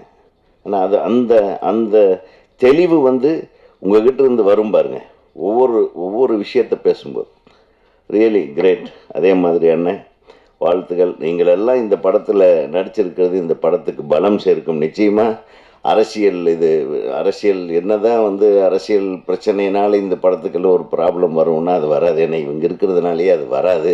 அதனால் தைரியமாக இந்த படத்துடைய ரிலீஸ் தேதியை குறிப்பிட்டு மிகப்பெரிய வெற்றி படமாக இது வரப்போகுதுன்றதில் எனக்கு என்ன கலக்கியிருக்காப்புல சாங்கு தம்பி. அடடா, அது பின்னாடி ஹீரோயின் தானே அவங்க. ஹீரோயினை வச்சுட்டு அழகாக டான்ஸு. வீட்டில் பார்த்துட்டாங்களப்பா? தங்கச்சி பார்த்துருச்சா? ஓகே தங்கச்சி வீட்டில் போய் இருக்கு. அதே மாதிரி தயாரிப்பாளர் பார்த்திங்கன்னா அது கவிதாலயா சரவணன், அவரும் பேர்லேயே மிஸ்ஸஸோடு சேர்த்து வச்சுருக்காரு. நீங்கள் பேர்லேயே மிஸ்ஸஸோடு சேர்த்து வச்சுருக்கீங்க. அதனால் இதுக்கு எல்லாமே வந்து குடும்பத்துக்கு அடிமைப்பட்டவர்கள். அதனால் இவங்களுக்கு குடும்பத்துக்கு எந்த அளவுக்கு வந்து ஹானஸ்ட்டாக இருக்காங்களோ அதே மாதிரி இந்த படத்தை வந்து பார்த்துட்டு நம்மெல்லாம் ஹானஸ்ட்டாக ஒரு நல்ல ரிசல்ட்டை, நல்ல கிளாப்ஸை, மிகப்பெரிய வெற்றியை இந்த படத்துக்கு நம்மெல்லாம் தருவதற்கு இந்த படத்தை வாழ்த்துவோம். அதாவது திருப்பி நம்ம நண்பர்கள் இருக்காங்க, அவங்க நல்லா கொண்டு போய் சேர்த்துருவாங்க. இது ஏதோ சிக்கல் பிடிச்ச படம் மாதிரியாவது கொண்டு போய் எல்லாம் சேர்த்துறாதீங்க. ஒரு நல்ல திரைப்படம், அந்த திரைப்படத்தை வாழ்த்துவோம். இந்த திரைப்படத்தில் பணியாற்றிய அனைத்து தொழில்நுட்ப கலைஞர்களுக்கும், இசையமைப்பாளர், பாடலாசிரியர், ஃபைட் இருக்காப்பா, fight master, okay, dance master மற்றும் ஒளிப்பதிவாளர், சவுண்ட் ரெக்கார்டிஸ்ட், பாடலாசிரியர் அனைவருக்கும் எனது மனமார்ந்த வாழ்த்துக்களை தமிழ்நாடு திரைப்பட இயக்குநர்கள் சங்கத்தின் சார்பாக தெரிவித்து வெற்றி விழாவில் சந்திப்போம் என்று கூறி விடைபெறுகிறேன். நன்றி. Thank you sir. அடுத்தபடியாக வசனகர்த்தா ஏஆர் வெங்கடேஷ் அவர்களை பேச அழைக்கிறேன். அப்படிங்கிற ஒரு நல்ல மனசுக்கு சொந்தக்காராக இருந்தார். அன்றைக்கி தான் எங்கள் நட்பு ரொம்ப பலப்பட்டுச்சு. அதன் பிறகு என்னுடைய ஃபேமிலியில் என் பசங்களுக்கு என்னுடைய வளர்ச்சி, எனக்கு என்னுடைய பையன் ஒருத்தர் டாக்டராக இருக்கார், காவேரி ஹாஸ்பிட்டல் ஒர்க் பண்ணுறாரு, ஒருத்தர் அட்வொகேட்டு ஹைகோர்ட்டில் இருக்கார், இன்னொருத்தர் வந்து இப்போ விஸ்காம் முடிச்சு நடிக்கிறதுக்கு ட்ரை பண்ணிகிட்ருக்காரு. இவங்களுடைய படிப்புக்கு நான் எங்கே இடம் கேட்டாலும் வாங்கி கொடுத்ததோட மட்டும் இல்லாமல் என்னை சார்ந்த எங்கேயும் சேர்க்க முடியாமல் இருக்கிற நிறைய சினிமாக்காரர்களுக்கு அவங்க பிள்ளைங்களுக்கும் ஃபோன் பண்ணி சொன்னால் அடுத்த நிமிஷம் படிப்புக்காக முன்னாடி நிற்பார், மருத்துவத்துக்காக முன்னே வந்து நிற்பார். அந்த நல்ல மனசு தான் அவருடைய வளர்ச்சிக்கு காரணம் அப்படின்னு நான் நம்புகிறேன். அதோட வந்து எதை நம்ம அதிகமாக நேசிக்கிறோமோ, உண்மையாக நேசிக்கிறோமோ அது நம்ம கிடைக்கும்னு சொல்லுவாங்க. மிகப்பெரிய சினிமா காதலர் ரவிமரியா. அதனால் அவர் இன்னும் மேலும் வளரணும். வாழ்த்துக்கள். அப்புறம் இந்த ராம்தேவ் அவர் ஒரு முறை வந்து என்கிட்ட ஒரு படம் பண்ண போகிறேஞ்சின்னு சொன்னார். ஒரு கதை சொன்னார். அது என்ன பட்ஜெட் சொன்னார், யாருமே நம்ப முடியாது. அதில் வந்து ஒரு குறும்படம் எடுக்கிற மாதிரி ஒரு பட்ஜெட் சொன்னார். அப்படிலாம் சொல்லிவிட்டு இப்படி ஒரு பெரிய படம் பண்ணியிருக்காரு. என்ன செலவு பண்ணாருன்னு தெரியல. ரொம்ப திறமையான ஒரு நபர். இவருக்கு பெரிய ஆதரவுகளை நம்ம தான் கொடுத்து வளர்த்து விடணும். இந்த படம் நிச்சயமாக எல்லாரையும் சந்தோஷப்படுத்தும்.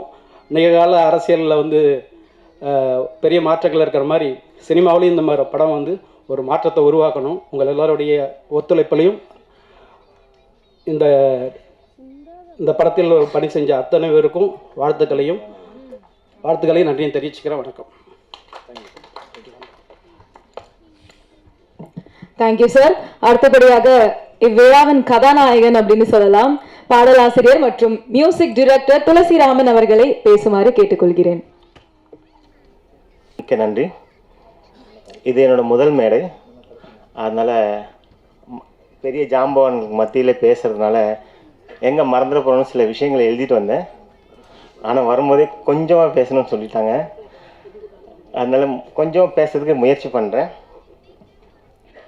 ஜாதி, மதம், மொழி, இனம், இதை விட பவர்ஃபுல் சினிமா. இன்னும் நிறைய முதல்வர்களை கொடுக்க இருக்கும் சினிமா வெறும் கலை அல்ல, மனிதர்களின் கனவுகளை தாங்கும் ஒண்டர் வேர்ல்டு.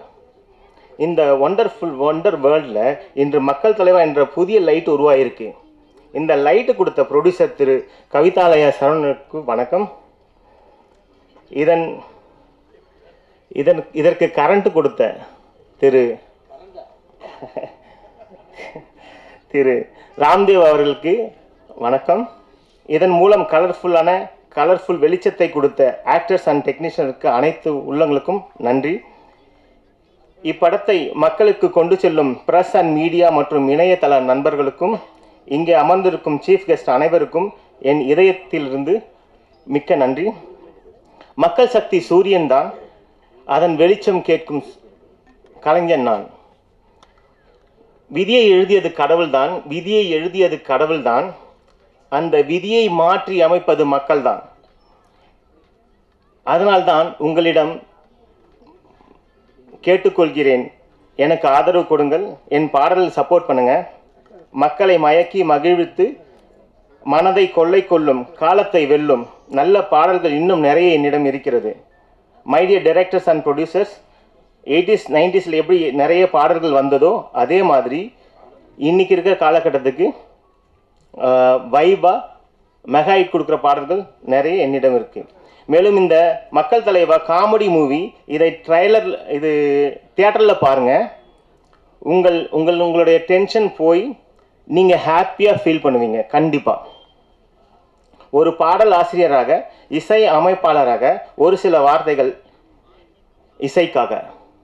இனிமை இனிமை இசை, செவிக்கு இனிமை இசை, சிந்தைக்கு செழுமை இசை, தாயானாலும் இசை, தவழும் சேயானாலும் இசை, காதல் மலர்ந்தாலும் இசை, கடவுளை வணங்கினாலும் இசை, இன்பத்தின் திறவுகோல் இசை, துன்பத்தின் ஆறுதல் இசை, ஆணும் பெண்ணும் சேர்ந்தால் இசை, மழலையின் சொல்லும் இசை, மக்களையே வெல்லும் இசை. இசையில்லா உலகம் இல்லை, ஆக மொத்தத்தில் இசைக்கு இசையாதவர் எவரும் இல்லை.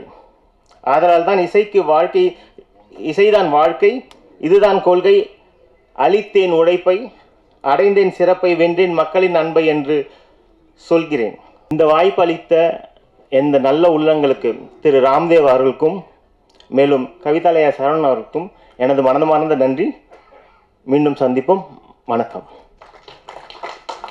அளவுக்கு இளமையாக இருக்கக்கூடிய பல கருத்தை அவர்களை பேச அழைக்கிறேன். பெருமதிப்புக்குரிய பாக்யராஜ் அவர்களே, திரைத்துறை வல்லுநர்களே, இயக்குனர் ராம்தேவ்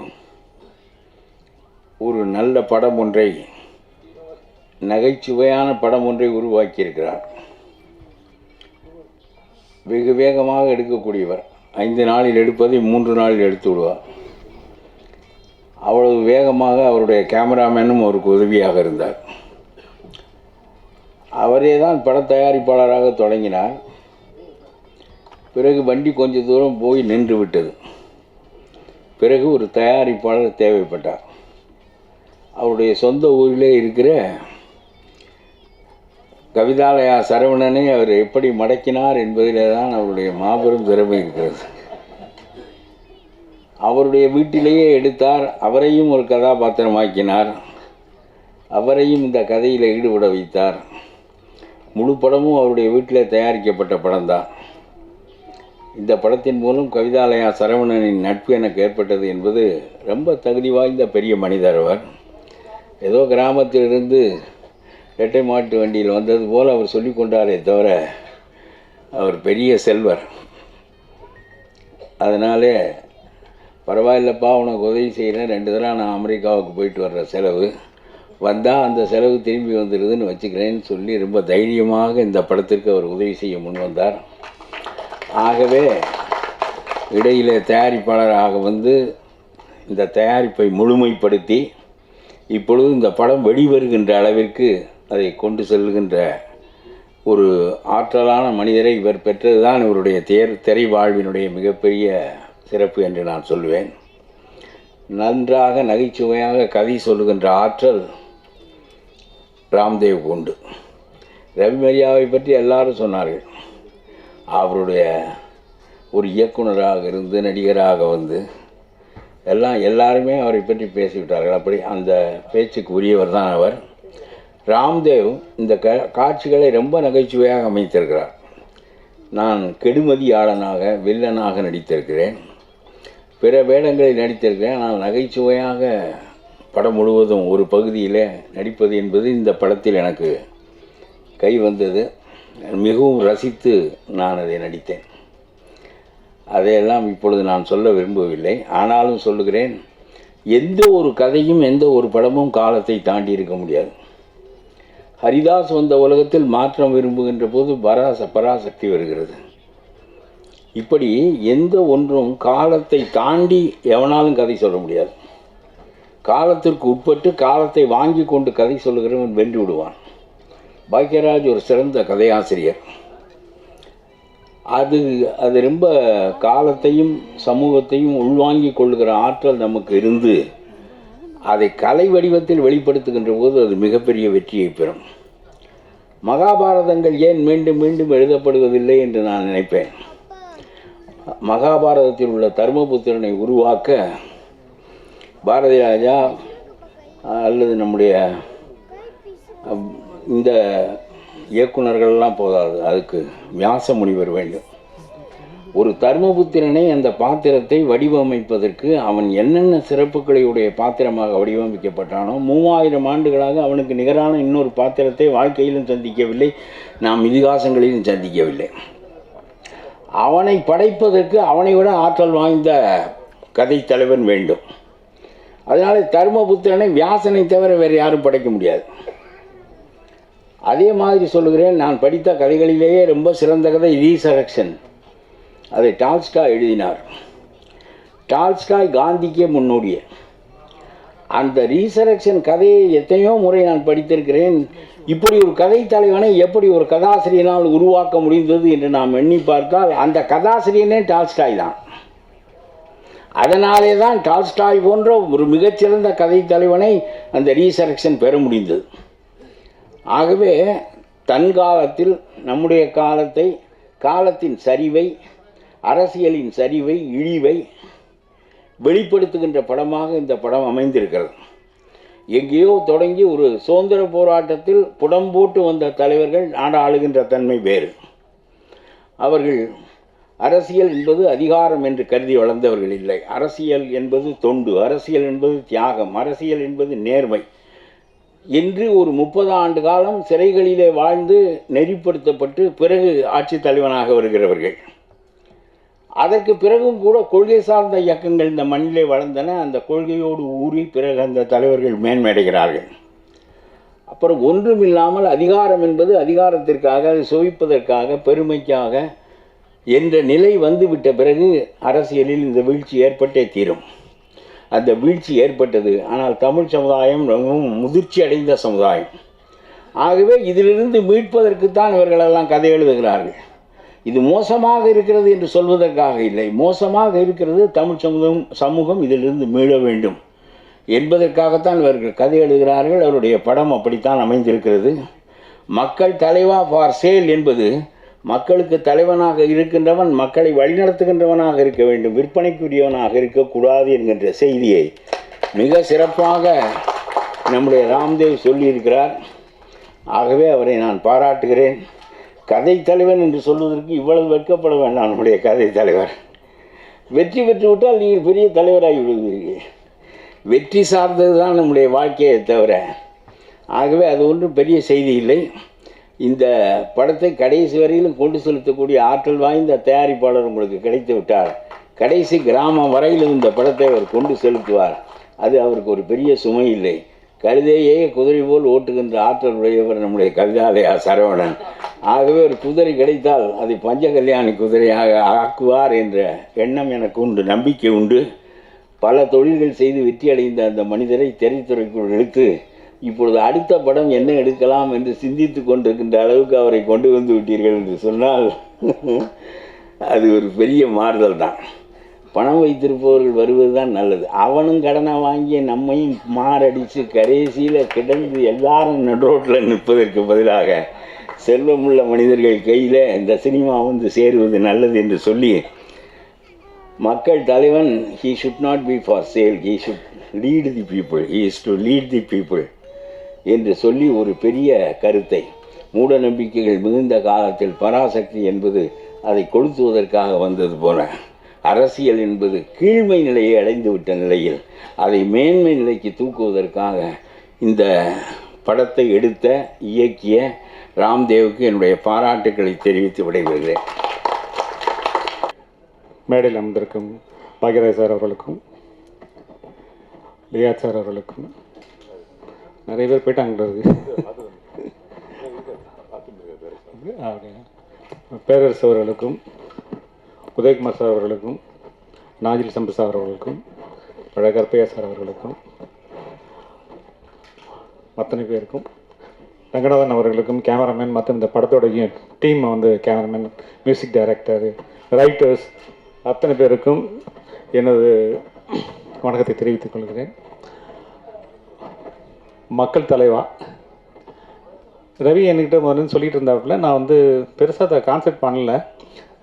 இல்லை சார் எல்லாம் இருக்காங்க சார், ராதாவி சார் இருக்காங்க, நிறைய பேர் இருக்காங்க, அதுக்குள்ளே நானும் இருக்கேன், ஒரு ஹீரோ சப்ஜெக்ட்னு சொல்ல முடியாது அப்படின்னு தான் சொல்லிட்டு இருந்தார். பட் இங்கே பார்க்கும்போது 2 சாங் வந்தது. சாங்கோட பிகினிங் வந்து கொஞ்சம் அதிர்ச்சியாக இருந்துச்சு. என்னடா இது ரவி டான்ஸ் ஆடுறாப்லே அப்படின்னா, அது வந்து ஒரு சின்ன ஹியூமரும் அதில் மிக்ஸ் ஆகி வரும்போது அந்த சாங் ரொம்ப நல்லாவே இருந்தது. ஆஹா, அந்த சாங் நல்லா இருக்கு ரவி. ஏன்னா ரவி வந்து என்னுடைய படத்துலேயே வந்து அப்பப்போ ஆடிட்டு இருப்பாப்புல. வந்து ஏதாவது ஒரு படத்தில் ஒரு மனங்குத்தி பறவையில் வந்து இந்த கருவென்ற மனம் என்று சிரிக்கட்டும் அப்படிங்கிற பாட்டு வந்து நாகேஸ்வர் ஆடின பாட்டு. அது ஷூட்டிங் கொஞ்சம் லேட் ஆகிடுச்சு, நைட்டு ஒரு 11 மணி இருக்கும், க்ரேன் செட் பண்ணிகிட்டு இருந்தோம். இவரும் சாம்ஸும் சேர்ந்து அந்த அந்த சீஷர் ஓரமாக டான்ஸ் ஆடுறாங்க. அவர் இதை வைக்கலாம் அப்படின்னு நம்மகிட்ட சொல்ல மாட்டார். அந்த இடத்துல ஒரு லீடு அவரே வந்து யோசித்து பண்ணி கட்டிகிட்டு இருப்பார். ஆனால் அதையும் சொல்ல மாட்டார் அவர். அவங்க 2 பேரும் டான்ஸ் ஆடிட்டு இருக்காங்க. நான் வந்து கிரெயின் போர்டர்லேயே மும்முரமாக இருந்தவன்னா திரும்பி பார்க்குறேன், யாரோ பாட்டு போடுறாங்க, இவங்க டான்ஸ் ஆடிட்டு இருக்காங்க. ரொம்ப நல்லா இருந்தது. ஆனால் என்ன சுச்சுவேஷன் பிரகாரம் ரவி சீரியஸாக இருக்கணும், அதில் ஆடக்கூடாது. ரவி நீங்கள் ஆட வேணாம், புலியும் வந்து சாம்ஸும் ஆடணும் அப்படின்னு சொன்னேன். அதில் டைலாக் போட்டுருப்போம், நான் உங்களோட நான் நல்லா ஆடுவேன்டா அப்படின்னு. ஸோ அது அந்த ஒரு அதுக்கப்புறம் அடுத்த படத்தில் நான் தேசிகராஜா பாட்டுள்ள ஃபுல் டான்ஸ் கொடுத்துருப்பேன். பட் இந்த படத்தில் 2 பாட்டு போட்டாங்க. இது வந்து காமெடி படம். நான் ஏதாவது ஷார்ட்ஸு காமெடி அந்த மாதிரி ஏதாவது வரும், அரசியல் சட்டையர் அந்த மாதிரி விஷயங்கள் வரும் நான் எதிர்பார்த்தேன். பட் அது இல்லாமல் 2 சாங் போடும்போது ரொம்ப நல்லா இருந்தது, ரொம்ப ப்ளசண்ட்டாக இருந்தது. அதுக்குள்ளே காமெடி ஆர்டிஸ்ட்லாம் விட்டு அது சில சமயம் வந்து சாங் ரொம்ப டேஞ்சர். அது ஏன்னா திடீர்னு வந்து அவர்ஷன் ஆகி போடும் அந்த சாங். அப்படி இல்லாமல் இந்த சாங் ரொம்ப அருமையாக இருந்துச்சு. இந்த படத்தை பற்றி நிறைய இந்த டைரக்டர் வந்து தமிழ்வண்ணன் நச்சுன்னு நினைக்கிறேன், வெளில போயிருக்காரா, அவரை பற்றி நிறையா சொல்லுகின்ற போது எனக்கு வந்து ரொம்ப ஆச்சரியமாக இருந்தது. ஏன்னா இவ்வளோ பேரை கன்வின்ஸ் பண்ணி கொண்டு வந்து வச்சு, அதுவும் ஒரு சின்ன பட்ஜெட்டுக்குள்ளே ஒரு குவாலிட்டியான நல்ல கேமராமேன்னு எல்லாருமே பாராட்டிட்டு போயிட்டாங்க. வாழ்த்துக்கள் ஜி. 2 பேர் போயிட்டாங்க, ராதாரவி சார், பெப்சி தலைவர் 2 பேர் இல்லைன்னு நினைக்கிறேன். ஸோ எல்லாருமே வந்து ஒரு டெக்னீஷியனை பற்றி ரொம்ப சிறப்பாக சொல்லியிருக்காங்க. எல்லாருக்கும் வணக்கம். இதே என் முதல் ஸ்டேஜ். ஆக்சுவலி நிறைய எடிட்டிங் பண்ணியிருக்கேன், பட் இருந்தாலும் இதுதான் என் ஃபர்ஸ்ட் ஸ்டேஜ்.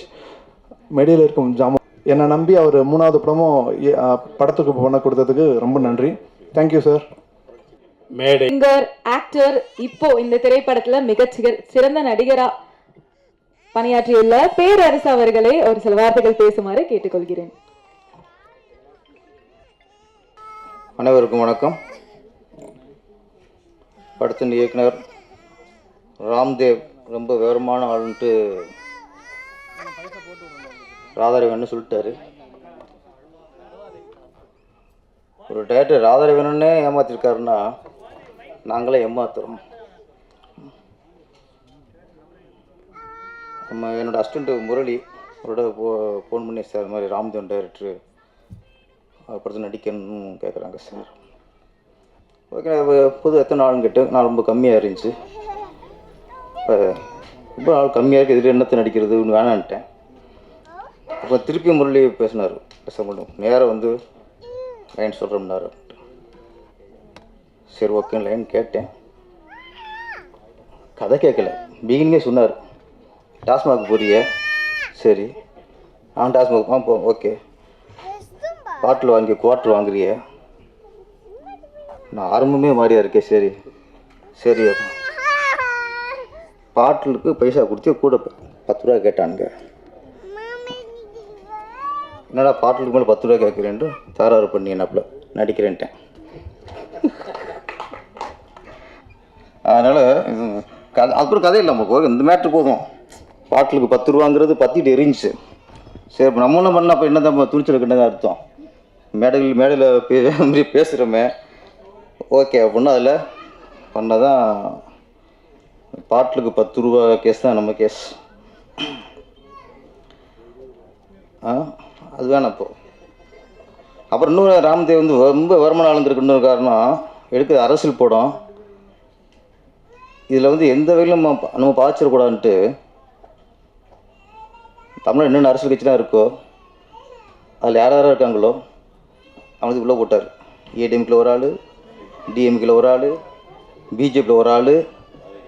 ஆனால் அவருக்கு முன்னாடி ஒரு நம்பிக்கை இருந்திருக்கு தாவேக்கா மேலே. அந்த நம்பிக்கை தான் நாஞ்சு சம்பத் அவர்கள். ஓகே, ஃபியூச்சரில் விஜய் சிஎம் ஆகிடுவார், அவர் கட்சியில் வாழ்த்துக்கு உள்ளே போடுவோம் அப்படின்னு ஒரு சேஃப்டிக்கு போட்டது தான் அன்றைக்கி. இன்றைக்கி வந்து அதுதான் இன்றைக்கி ஸ்ட்ராங் ஆயிடுச்சு. அதனால் எல்லா கட்சியிலையும் ஆளோ உள்ள தெரிஞ்சார். ஒரு டைரக்டருங்கிறது கொஞ்சம் அந்த விவரமான ஆளுங்கிறது தான். ராதாரவி சாருக்கு அவருக்கு சம்பளத்துக்கு வச்சாருன்னா நமக்கு சம்பளத்துக்கு கொடுக்குறே பெரிய விஷயம் இல்லை. ஆனால் கொடுத்துட்டாரு. என்ன சொன்ன நாட்களோட கொஞ்சம் கம்மி பண்ணிட்டார். அவருக்கு சம்பளத்துக்கு குறைச்சார், நம்ம நாட்டில் குறைச்சார், அவ்வளோதான், ஈக்குவலைசேஷனா. ஆனால் என்ன, ராம்தேவ் அப்படிங்கிறது இந்த சூழலில் ஒரு இயக்குனர் எப்படி இருக்கணும், ஒரு தயாரிப்பாளருக்கு ஒரு நம்பிக்கையான விசுவாசமான ஒரு இயக்குனர்னா செலவு முதல்ல குறைக்கணும். ஃபஸ்ட்டு தேவையில்லாத செலவை குறைக்கணும். முடிஞ்ச வரைக்கும் ஆர்டிஸ்ட் சம்பளத்தை குறைக்கணும், ஷூட்டிங் டேஸை குறைக்கணும். அவங்க தான் முதல்ல தயாரிப்பு உண்மையான இயக்குனருங்கிறது முதல்ல அவர் தான். அப்புறம் வெற்றி தோல்விங்கிறது அப்புறம். நம்ம நம்பி பிடிச்சி வந்திருக்கிறாரா, முதல்ல அவரை காப்பாற்றணும். அதில் நான் சொல்கிறது, ஒரு தயாரிப்பாளருக்கு உண்மையான இயக்குனர் அப்படிங்கிறத நம்ம ராம்தேவ். ஏன்னா நான் நடித்தாச்சு, நம்மகிட்ட எவ்வளோ குறைக்கணும் எவ்வளோ போராடி இருப்பார். நிறைய போராடுவார். இன்னும் விழுக்கு போராடுறாருன்னா அது அவருக்கு இல்லை, தயாரிப்பாளருக்கு செலவை குறைக்கணும்னு. இந்த மாதிரி இயக்குனர் வெற்றி அடித்தாங்கன்னா நான் சொல்கிறேன், இவர் நம்பி ஒரு எல்லா தயாரிப்பாளருமே நஷ்டம் அடைய மாட்டார்கள். முதல் லாபம் வருது இல்லையோ, நஷ்டம் அடைய மாட்டார்கள். அந்த வகையில் கவிதாலயா சரவணன் அவர்கள் சார், அப்புறம் அவர் நான் பேசியிருக்கேன் சரவணன் சார்கிட்ட. அவர் சொன்னார், இந்த படத்தை பொறுத்த வரைக்கும் கவிதாலயா சரவணன் அவர்கள் தயாரிப்பாளர் இல்லை, ஒரு மனிதநேயமில் ஒரு மனிதனாக தான் உள்ள வந்திருக்கார். ஏன்னா அவர் சொன்ன வார்த்தை, சார் நான் வந்து இந்த படத்தில் கதை கேட்டோ நான் உள்ளே வரல சார். அப்படி இதுக்கு வந்தார். அவ்வளோ நடிக்கிறார் நினச்சேன், அதுவும் இல்லை. இதில் முதலீடு பண்ணி போய் சம்பாதிக்க நினச்சாரா, அதுவும் இல்லை. ஒன்று சொன்னார் சார், ராம்தேவ் வந்தார், இந்த மாதிரி படம் ஆரம்பிச்சிருக்காரு, 10 இன்னும் போச்சு. அப்போ ஒரு இயக்குனர் அவர் லட்சியம் இந்த படம், அதில் 10 இன்னும் வச்சு ஒரு இயக்குனருக்கு நம்ம ஒரு பெரிய செலவு, அவர் பற்றி பெரிய செலவு இல்லை, ஓகே, ஒரு அமௌண்ட் கொடுத்து அவர் லட்சியம் நிறைவேற்றுங்கிறதுக்காகத்தான் இந்த படம் பண்ணாரே தவிர கதைக்காக இல்லை. அப்போ ஒரு இயக்குனராக நாங்களும் அப்படி அடிபட்டு முந்திவிட்டு வந்தவங்க தானே. ஒரு தயாரிப்பாளர் வந்து ஒரு டேரக்டர் பாதியில் படம் இன்னும் வச்சுன்ட்டு கை கொடுக்கும் கை அவர் கவிதாலயா சரவணன் சார். நன்றி சார், நம்ம எங்கள் இயக்குனருக்கு ரொம்ப சப்போர்ட் பண்ணியிருக்கோம். அப்போ வந்து அரசியல் படங்கிறது இப்போ லியாஸ் சார் வந்து லிஸ்ட் நிறையா விட்டார். நிறைய பற்றிருக்கீங்க போல இருக்கு.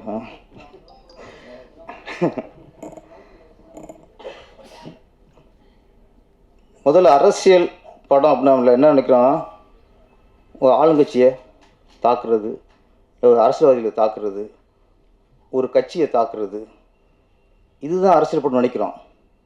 அதுதான் மிகப்பெரிய தப்பு. ஒரு இயக்குனர், ஒரு படைப்பாளி ஒரு அரசியல் படம் எடுக்கிறான்னா மக்கள் மீது உள்ள பற்று, அக்கறை.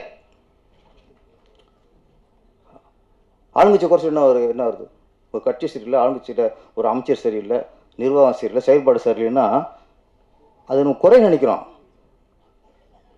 மக்களுக்காக, மக்கள் மீது அக்கறையின் அடிப்படையில் எடுக்கிற படம் தான் அரசியல் படம்.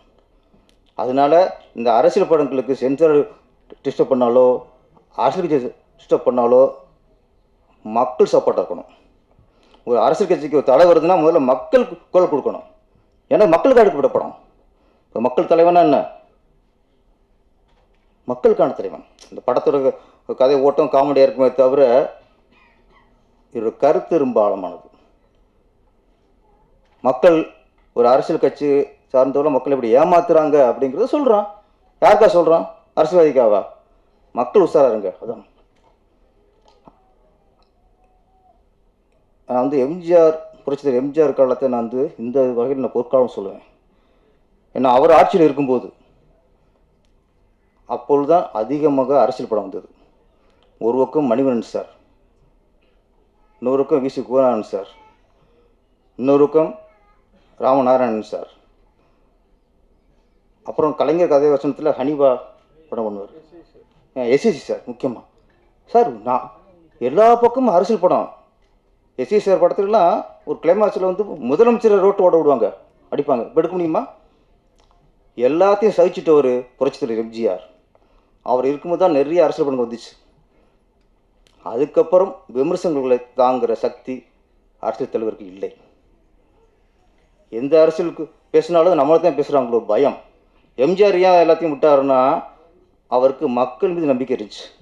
நீ என்ன சொல்லுங்கள், நீங்கள் என்ன விமர்சனம் பண்ணுங்கள், மக்களை நம்புகிறாங்க, அவங்க ஓட்டு போடுவாங்க நம்பிக்கை எம்ஜிஆர் இருந்துச்சு. உங்களுக்கு இல்லை. ஒரு படத்தை பார்த்தா மக்கள் மாற்றி போட போகிறான். ஏன் தலைவாக்கு டிஸ்டர்ப் ஆச்சு? ஏன் ஜனநாயகனுக்கு டிஸ்டர்ப் ஆச்சு? ஏன் இன்னைக்கு அரசியல் படம் இருக்கு ஏன் இவ்வளோ பயப்படுறாங்க? எல்லாத்துக்கும் காரணம் இன்னைக்கு உள்ள அரசியல் தலைவர்களுக்கு பயம் பயம் பயம். விமர்சனம் தாங்குகிற பக்குவமும் இல்லை. ஒரு யூடியூப்பில் விமர்சனம் பண்ண முடியல, தூக்கி உள்ளே வச்சுறாங்க. ஒரு பத்திரிக்கையாளர் விமர்சனம் பண்ண முடியல, தூக்கி உள்ளே வச்சுறாங்க. ஒரு தலைவனுக்குள்ள தகுதி எந்த பதவி இருக்கும், எந்த பதவி வந்தாலும் சரி, அவங்களுக்குள்ள ஒரே ஃபஸ்ட்டு முதல் தகுதி நீங்கள் விமர்சனத்தை தாங்க கொள்ள வேண்டும். இல்லைன்னா பொது வாழ்க்கை வராதிய. நீங்கள் இப்போ உங்கள் குடும்பம் உண்டு, உங்கள் கோத்திரம் உண்டு போயிட்டுருங்க. இன்றைக்கி இந்த அரசியல் வந்து மக்கள் சொல்ல பயப்படுறாங்க. இந்த சூழலில் மக்கள் தலைவா அப்படிங்கிற படத்தை முழுக்க முழுக்க அரசியல் அரசியல் அரசியல். உண்மையிலே நாஞ்சில் சம்பஸ் நீ உள்ளே நடிச்சு நம்ம நன்றி சார். ஏன்னா எங்களுக்கு பக்க படம். அப்புறம் பழக்கப்பே அண்ணன் நான் தான் அவரை ஃபஸ்ட்டு நடிகரை உள்ளே கொண்டு வந்தேன். திருவண்ணாமலை படத்தில் ஒரு சிஎம், நல்ல சிஎம்மா, அது பெரிய விஷயம் இல்லை, ஒரு நல்ல சிஎம்மா நடிக்க வச்சது நான் தான். இந்த படத்தில் அவர் கூட நடிக்கும்போது நான் மிரண்டேன். சார் இன்றைக்குள்ள நடிகர் ராதாரவிலாம் தாண்டி இருப்பார் அவ்வளோ இருக்குது, அப்படி நடிக்கிறார் அவர். டைலாக்லாம் இப்போ நம்மகிட்ட கொடுத்தாரு 10 ரூபா மனப்பாடம் பண்ணுவான். டேரக்டர் சொல்கிறாரு, அது அப்படி காதில் வாங்கிக்கிறாரு. ஓகே தம்பி டேக் போகலாம் அப்படிங்கிறாரு. சார் அடிக்கிறார். ஒரு ஒன்பது இல்லை, எப்படி உள்வாங்கி அவ்வளோ இயல்பாக நடிக்கிறாருங்கிறதே எனக்கு ரொம்ப வேப்பாக போச்சு. அவரோட ஒரு சீன் நான் சும்மா பின்னாடி உட்காந்துருக்கேன், ஃபுல்லாக அவரும் டைலாக்கு. என்ன பார்த்தாரு, டேரக்டர் கூப்பிட்டாரு, ஏப்பா இவ்வளோ டேரக்டர் கூட உட்கார வச்சுருக்கோம், டைலாக் இல்லை என்னாப்புல.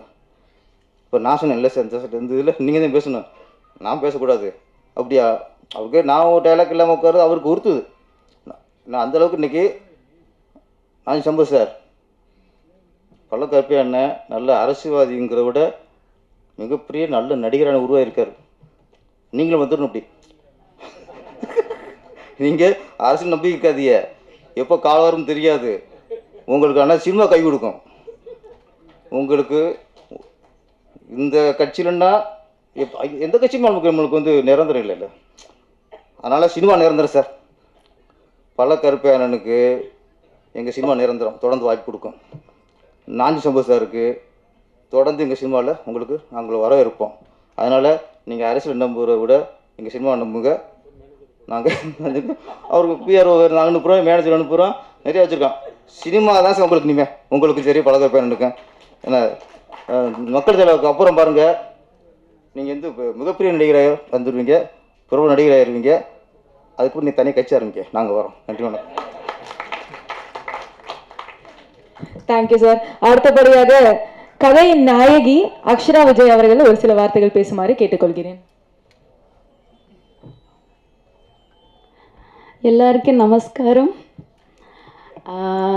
I don't know Tamil, but I'm learning still. And I want to thank my producer and I want to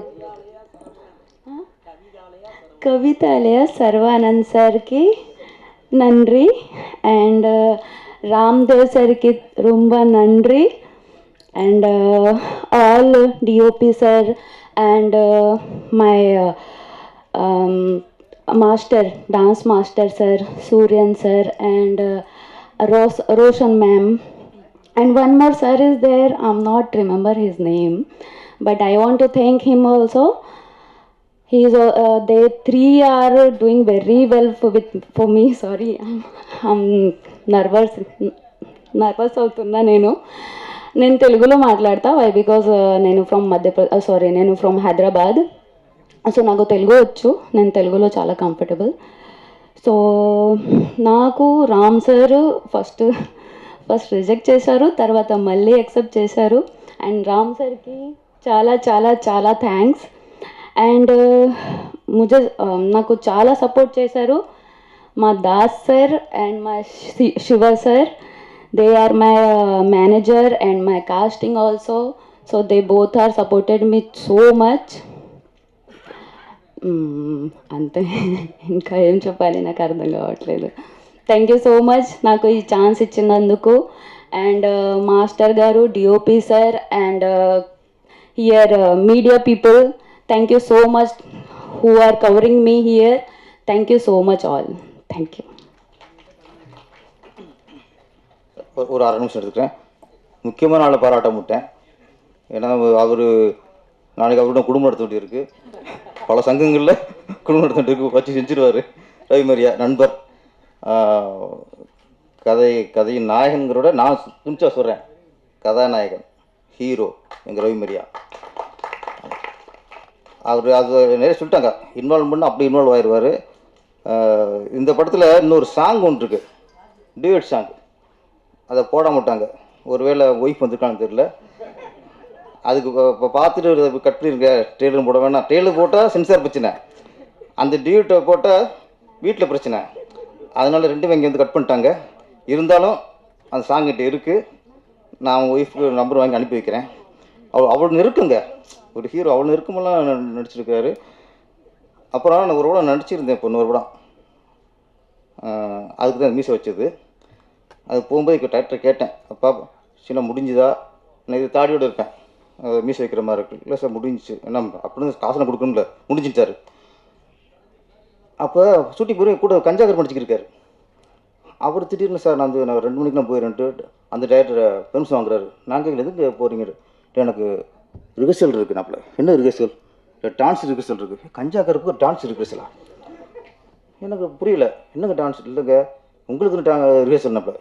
எனக்கு இல்லைங்க, இந்த ரவிமரியாங்க, ஐயோ அவர் ஹீரோ பண்ணுறாரு இல்லைங்க. ஆமாம், அதில் நாங்கள் அந்த டான்ஸ் நானும் கூட ஆடுறேன்.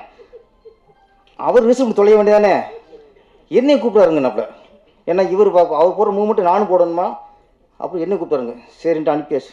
2 நாள் தொடர்ந்து போனார். 2 நாள் கேப் விட்டுச்சா, அவுட்டூரில் ஷூட்டிங்.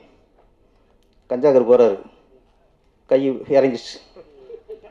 என்னன்னாப்புல தைலம் தேடுறாப்புல, அங்கே கிளினிக்லாம் போய் ட்ரீட்மெண்ட் பண்ணாப்புல. என்ன கஞ்சா அண்ணன் சித்தப்பும் பார்ப்பேன். என்னன்னாப்புல இந்த ரவிமரியா பண்ண வேலை இருக்கே என்னப்புல. அந்த ஆடி சொல்ல வேண்டிய என்னையே கூட ஆட வச்சு ஒரு சரி மூமெண்ட்டில் தட்டு. அப்போ அவர் ஹீரோ ஓகே, அவர் ஃபோர்ஸ் ஆடிட்டார், நான் கீழே விழுந்துட்டேன், முடிஞ்சு கதைன்னார். ஏன்னா இல்லை அடிக்காதீங்க இருக்க, உண்மை வச்சுன்னு உடனே கொஸ்டின் தான் கேட்குறாரு இங்கே. ஆனால் என்னென்னா ஒரு ஹீரோ ஆகிட்டான், ஹீரோவாகவே பெரிய பிரச்சனை இல்லை. ஆனால் அந்த சாங்கு ஆடுறதுக்கான பிரச்சனை இருக்கே, சாரை வச்சு சொல்லியிருக்கு, பாக்கிற சாரை வச்சு. இந்த சாங் தான் பெரிய பிரச்சனை, அது ஆடுறது தான் பெரிய பிரச்சனை. என்ன அதில் ஹீரோவாகவே பெரிய பிரச்சனை இல்லை, அது சாங் இருக்காமல் இருக்கணும். சாங் இருந்துச்சு, டியூட் வேறு.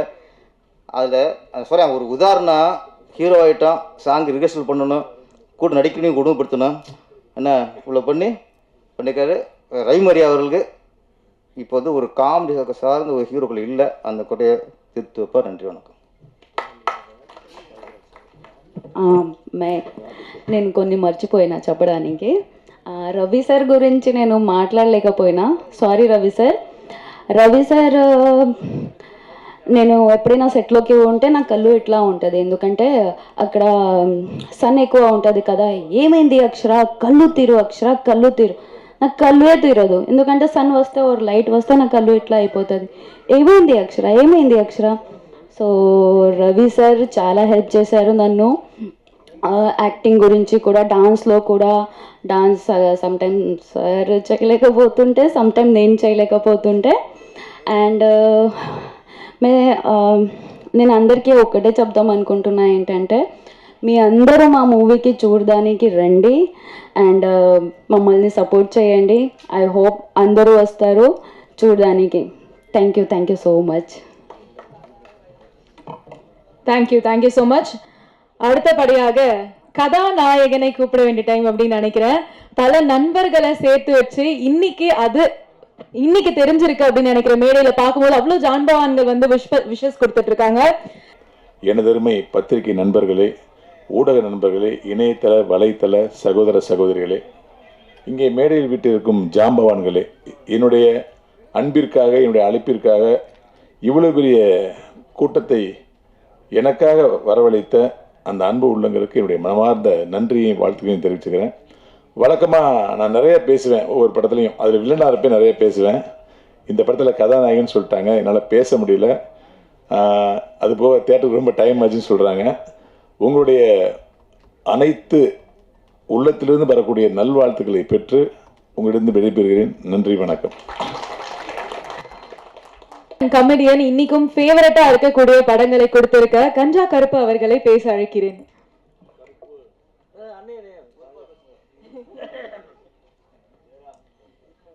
நேரம் இல்லைன்னு சொல்றாங்க, நானும் பேசுறதுக்கு நேரம் இல்லை. இருக்கு இங்கே வந்திருக்க பத்திரிகைக்கார அண்ணங்க, அதே மாதிரி தொலைபேசி அண்ணங்க எல்லாத்துக்கும் மத்தியானமே வந்துட்டேன். இரவு வணக்கத்தை நான் சொல்லிக்கிறேன். ஏன்னா எப்படி ஓடி ஈடி அடையிறதுக்கு லேட் ஆகும் அப்படின்னு.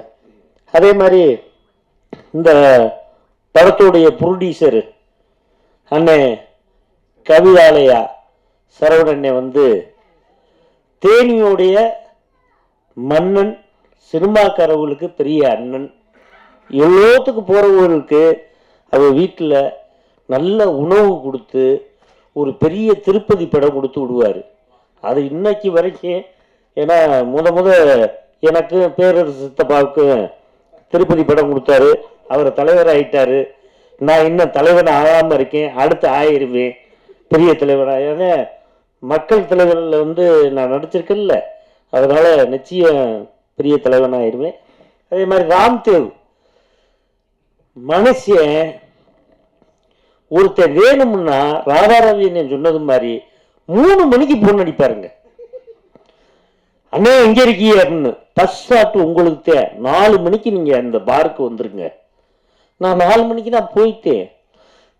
நானும் வெயிட் பண்ணி பார்க்குறேன், யாருமே பாரும் துறக்கிறாப்புல இல்லை, கடையும் ஓப்பன் ஆகலை. என்னடா நம்மளை வர வச்சுட்டு இந்த ஆள் யாருமே வரலையே அப்படின்னு. அதுக்கப்புறம் இப்படின்னு கதவை தட்டினேன். அந்த பாரில் போய் தட்டவும் அன்னைக்கு இவ்வளவுக்கும் ஒயின் ஷாப் லீவு. கதவை போய் தட்டவும் அவன் வந்து உள்ள இருந்து இப்படி பார்த்துட்டு அண்ணே இன்னைக்கு பிளாக்ல சரக்கு ஓடாதுன்னே. நான் சரக்கு வாங்க வரலையா, நடிக்க வந்திருக்கையா, டைரக்டர் உள்ள இருக்காரா, வர சொல்லியா அப்படின்னு. டைரக்டர் அவன் துருமுலையும் இருப்பாயா, அங்கிட்டு சந்துக்குள்ள சுத்திக்கிட்டு இருப்பாப்புல, கூப்பிடியா அப்படின்னு. அதுக்கப்புறம் அண்ணே நம்ம ஜெயக்குமார் அண்ணே எனக்கு போன் அடிக்கிறாரு, அண்ணே அங்கேயே இருங்க, இந்த சாவி வாங்கிட்டு வந்துரு, இப்போ திறந்து உள்ளே எடுத்துருவோம். சரி அப்படி சொல்றியேனே, நானும் வந்து ரொம்ப நேரம் டயர்ட் ஆயிடுச்சு. காலையிலே குளிச்சு சாமி நான் சிவன் கோயிலில் போய் சாமி முட்டு வந்துட்டு ஒரு 2 பீர் மட்டும் கூலிங்க எனக்கு கொடுக்க சொல்லுங்க, இப்போ இங்கனக்குள்ள குடிச்சுக்கிட்டே இருக்கேன், வந்து உள்ள நடிச்சுக்கலாம் அப்படின்னு சொன்னேன். உன்னை பார்த்து அவர் சிரிச்சார், அண்ணே இன்னைக்கு கடையெல்லாம் திறந்து வியாபாரம் பண்ணக்கூடாதுன்னு அப்படின்னு. ஏங்க ஏற்கனவே பேரரசு சித்தப்பா வந்தாலும் திறந்து விட்டிய, அவர் 10 ரூபா பாட்டிலுக்கு பேசினாரு, இப்போ எனக்கு ஏன் திறந்து விட மாட்டிய? அன்னைக்கு ஒரு 10 ரூபா வச்சிருந்ததுனாலதான் அவ்வளோ பேச்சு பேசுனீங்க, இன்னைக்கு 20 ரூபா எக்ஸ்ட்ரா ஏறி இருக்குதுன்னா எந்த நாயத்தை போய் சொல்றது அப்படின்னு சொன்னேன். சொல்லவே பேரரசு சித்தப்பா சொன்னது மாதிரி இந்த படம் ரிலீஸ் ஆனா எல்லா மது குடிக்கிற நண்பர்கள் ஃபுல்லா பேரரசு சித்தப்பா வீட்டில் போய் நிற்பாங்க. நிச்சயம் ஒரு கொள்கை ஏற்படும், இந்த பாட்டில்களையே குறைக்கப்படும். அதே மாதிரி இன்னமும், ஏன்னா 9:45 கடையெல்லாம் அடைக்கிறாங்க. இந்த ஆட்சியில் நைட்டு 12 மணி வரைக்கும் கடை இருக்கணும்னு நான் கேட்டுக்கிறேன். அதே மாதிரி காலைல 7 மணிக்கு கடையை திறக்கணும்னு கேட்டுக்கிறேன். 2வது, இன்னும் தலைவா முக்கியமான விஷயத்த பேசிக்கிட்டு இருக்கேன் தலைவா, டைமாச்சுன்னு சொல்லிக்கிட்டு இருக்கீங்க. ஏன்னா அங்கனக்குள்ள ஒயின் ஷாப்ல கம்மியா இருக்கு, நிறைய திறந்து விடுங்கன்னு கடவுள்கிட்ட கேட்டுக்கிறேன். நன்றி, வணக்கம். அனைவருக்கும் வணக்கம் என்பதா என்கிற அளவிற்கு குறிப்பிட்ட காலத்தை தாண்டி நிகழ்வு நடந்து கொண்டிருக்கிறது. இதே அரங்கத்தில் ஒரு நூல் வெளியீட்டு விழா இருக்கிறது. அதை வெளியிட்டு பேச வேண்டியவனும் நான் தான்.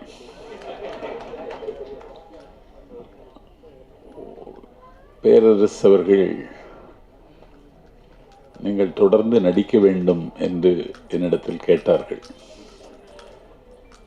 பொதுவாக ஒரு 100% சுயமரியாதைக்காரன் நான். யாரிடத்திலும் எதற்காகவும் நான் போய் யாருடைய வாசலிலும் நின்றதில்லை. எனக்கு வந்திருக்கிற வாய்ப்புகள் எல்லாம் தானாக வந்ததானே தவிர நானாக கேட்டு பெற்றதில்லை. ஆனால் சினிமா எனக்கு புதியதுதான். ஒரு சினிமா ஒரு மிகப்பெரிய தாக்கத்தையும் வீச்சையும் ஏற்படுத்த முடியும் என்பதை நான் மாணவனாக இருக்கும் பொழுதே நான் உணர்ந்திருக்கிறேன். மக்கள் திலகம் எம்ஜிஆர் இந்த மண்ணில் முதலமைச்சராக இருந்தார் என்பதற்கு சினிமாவும் ஒரு காரணம் என்பதை யாரும் மறுக்க முடியாது. கலையும் இலக்கியமும் மக்களுக்காக என்றான் மாயோகோஸ்கி. ஆகவே கலையும் இலக்கியமும் மக்களுக்காகவே இருக்க வேண்டும். அறிஞர் பெருந்தகை அண்ணா அவர்கள் ஒரு மிகப்பெரிய பேரறிஞர். உலக வரலாற்றில் அண்ணாவுக்கு நிகரான அறிவு படைத்த தலைவர்கள் அண்ணாவுக்கு முன்னும் இல்லை பின்னும் இல்லை. ஒரு வரலாற்று மாணவனாக நாஞ்சில் சம்பத் இங்கே பதிவு செய்கிறேன். அந்த அண்ணா இந்த கலை உலகத்திற்கு என்ன செல்வாக்கு இருக்கும்படி சரியாக உள்வாங்கிக் கொண்டார். அவரே ஓர் இரவு என்கிற நாடகத்தை ஓர் இரவில் எழுதி முடித்தார். சொர்க்கவாசல் என்ற ஒரு நாடகத்தை எழுதினார். சிவாஜி கண்ட இந்து சாம்ராஜ்யம் என்றொரு நாடகத்தை எழுதி காகப்பட்டர் வேடத்தில் அண்ணாவே அரிதாரம் பூசி நடித்தார். அந்த அண்ணா அவர்கள் கலைக்கு இருக்கிற மரியாதை உணர்ந்து கொண்டு மக்கள் திலகம் எம்ஜிஆரை, நடிகமணி டிவி நாராயணசாமியை, லட்சிய நடிகர் SSRஐ அண்ணா அவர்கள் சரியாக பயன்படுத்தி கொண்டார்கள். நிலத்திமிங்கலங்கள், பண்ணை பிரபுக்கள், ஆலையரசர்கள் கொள்ளிடமாக இருந்த காங்கிரஸ் வல்லாதிக்கத்தை வீழ்த்துவதற்கு அண்ணா விரல் தேய எழுதி, குரல் தேய பேசி, கால் தேய நடந்து ஒரு 18 ஆண்டு காலம் இரவை பகலாக்கி, பகலை இரவாக்கியதற்கு பிறகும் வெகுஜன மக்களினுடைய அன்பை பெற வேண்டுமென்றால் சினிமா என்கிற ஆயுதத்தை எடுத்துக்கொள்ள வேண்டும்ங்கிற முடிவுக்கு அண்ணா வந்தார். அண்ணா, காங்கிரஸை எதிர்கொள்வதற்கு என்னுடைய கையில் காசு இல்லை, ஆனால் நெஞ்சில் மாசில்லை தம்பி, உதவி செய்ய வாருங்கள் என்று அண்ணா அழைத்த பொழுது அண்ணாவினுடைய அணிவகுப்பில் இருந்த தம்பிமார்கள் வரிசையாக நின்று அண்ணாவுக்கு தேர்தல் நிதி கொடுத்தார்கள். அந்த வரிசையில் தங்கத்தில் முகமெடுத்து சந்தனத்தில் உடலெடுத்து வந்த சரித்திர தலைவன் மக்கள் திலகம் எம்ஜிஆரும் அந்த வரிசையில் நிற்கிறார். அண்ணா எம்ஜிஆரை பார்த்தவுடனே, நீ இதற்கு நிதி தர வந்தாய், நீ தேர்தல் யுத்த காலத்தில் தெருவில் உன் முகம் காட்டு, 30 லட்சம் ஓட்டுகள் பெட்டியில் வந்து விடும் என்று அண்ணா அவர்கள் எம்ஜிஆரை பார்த்து அன்றைக்கு சொன்னார்கள். ஆகவே சினிமாவுக்கும் தமிழ்நாட்டுக்கும் இருக்கிற உறவு என்பது வானத்துக்கும் சிறகுக்குமான உறவு. அந்த உறவு காலந்தோறும் யாராவது ஒருவர் புதுப்பித்து கொண்டே வருகிறார். அந்த வகையில்தான் தளபதி விஜய் இன்றைக்கு அந்த இடத்தை எட்டியிருக்கிறார். அந்த இயக்கத்தில் ஒரு கேம்பெயின் செக்ரட்டரி என்கிற பொறுப்பை ஏற்றிருக்கிற நான் கொஞ்சம் பரபரப்பு, டைட் ஷெடியூல் என்பார்கள். ராம்தேவ் என்னை ஒரு சூரிய உதயத்தில் அழைத்தார். ஒரு சினிமாவில் நீங்கள் நடிக்க வேண்டும் என்று. என்ன கதை என்று கேட்டேன். கொஞ்சம் அரசியல் சார்ந்தது தான் என்றார். பார்த்தால் இதில் அரசியல் நெடி, அரசியல் நையாண்டி, அரசியல் காமெடி தொடர்ந்து இந்த படத்தில் அணிவகுத்து வருகிறது. அந்த படத்திலே நான் நடித்ததில் எனக்கு மிகுந்த மகிழ்ச்சி. எனக்கு இந்த படத்தில் நடித்ததன் மூலம் கவிதாலயா சரவணன், ரவி மரியா, கஞ்சா கருப்பு, கேமராமேன் கார்த்திக் நாயர் போன்றவருடைய நட்பும் தொடர்பும் தோழமையும் எனக்கு கிடைத்திருப்பது இந்த படத்தில் எனக்கு கிடைத்த லாபம். ஆனால் ஒன்று, அரசியல் நெடி கடந்த படங்கள் தொடர்ந்து வர வேண்டும். ஏனென்றால் ஒரு சொற்பொழிவாளனுக்கும் எழுத்தாளனுக்கும் தான் அரசையும் அரசாங்கத்தையும் அவலத்தையும் அம்பலப்படுத்த வேண்டும் என்கிற பொறுப்பு இல்லை. சினிமாவுக்கும் அந்த பொறுப்பு இருக்கிறது. Right to differ, right to criticise, எல்லாற்றையும் விமர்சிக்க வேண்டிய கடமை சினிமாவுக்கும் இருக்கிறது. அந்த வகையில் இந்த படத்தை சரியான இடத்தில் கொண்டு வந்து தம்பி ராம்தேவ் இயக்கி இதை வெற்றிகரமாக இன்றைக்கு வெளிக்கொண்டுகிற ஒரு இடத்தில் அவர் வந்து நிற்கிறார். இந்த படத்திலே அரசியல் நையாண்டி நெடி எல்லாம் இருந்தது என்பதை விட இந்த படம் சமகால சூழலை பதிவு செய்திருக்கிறது. எப்போது ஒரு கலைஞன் சமகாலத்தை பற்றி சிந்திக்காமல் படம் எடுக்கவில்லையோ அந்த படம் தோற்று போகும், தொலைந்து போகும். ஆகவே சமகால சூழலை மையமாக வைத்து எடுத்திருக்கிற இந்த படம் பெரிய ஸ்டார் நட்சத்திர தகுதி உள்ளவர்கள் இந்த படத்தில் அணிவகுக்கவில்லை. நான் ஒரு புலிவாளன், அண்ணன் பழக்கருப்பையா ஒரு புலிவாளர். நாங்களெல்லாம் இந்த படத்தில் நடித்திருக்கிறோம் என்று சொன்னால் ஒரு கலைக்கும் இலக்கியத்துக்கும் மதிப்பு கொடுக்க வேண்டும் என்பதல்ல. ஒரு சமகால சூழலை பதிவு செய்கிற படம் நீண்ட இடைவெளிக்கு பிறகு தமிழ்நாட்டில் வருகிறது, வந்திருக்கிறது என்றால் அந்த கடமையை செய்தவன் இயக்குனர் ராம்தேவ். அவருக்கு முகமாகவும் அவருடைய தாகத்திற்கு தண்ணீராகவும் அவருடைய பசிக்கு சோறாகவும் கவிதாலயா சரவணன் அவர்கள் வாய்த்தார்கள்.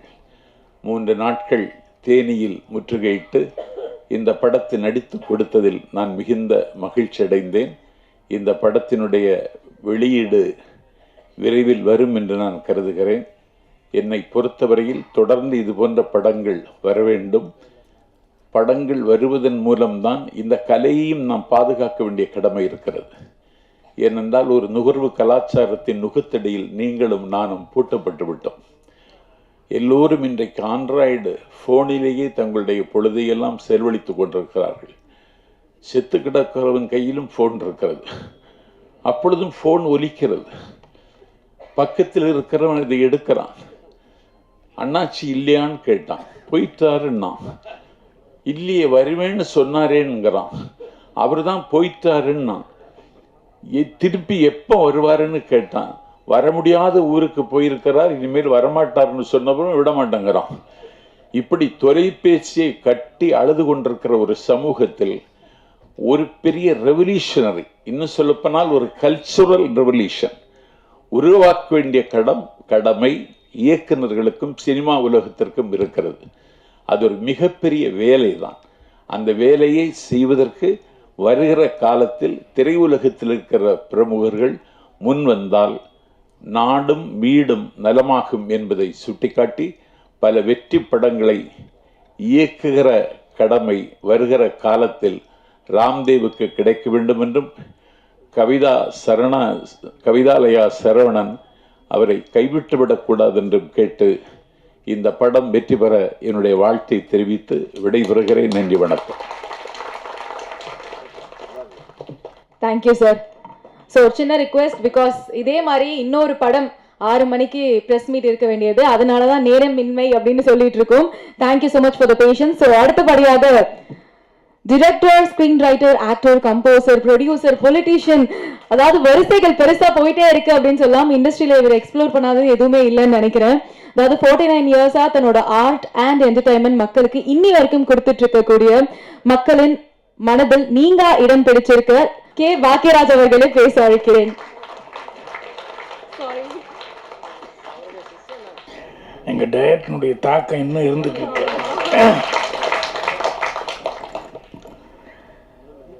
மக்கள் தலைவா இந்த திரைப்படத்தினுடைய இசை வெளியீட்டு விழாவுக்கு வந்திருக்கோம்.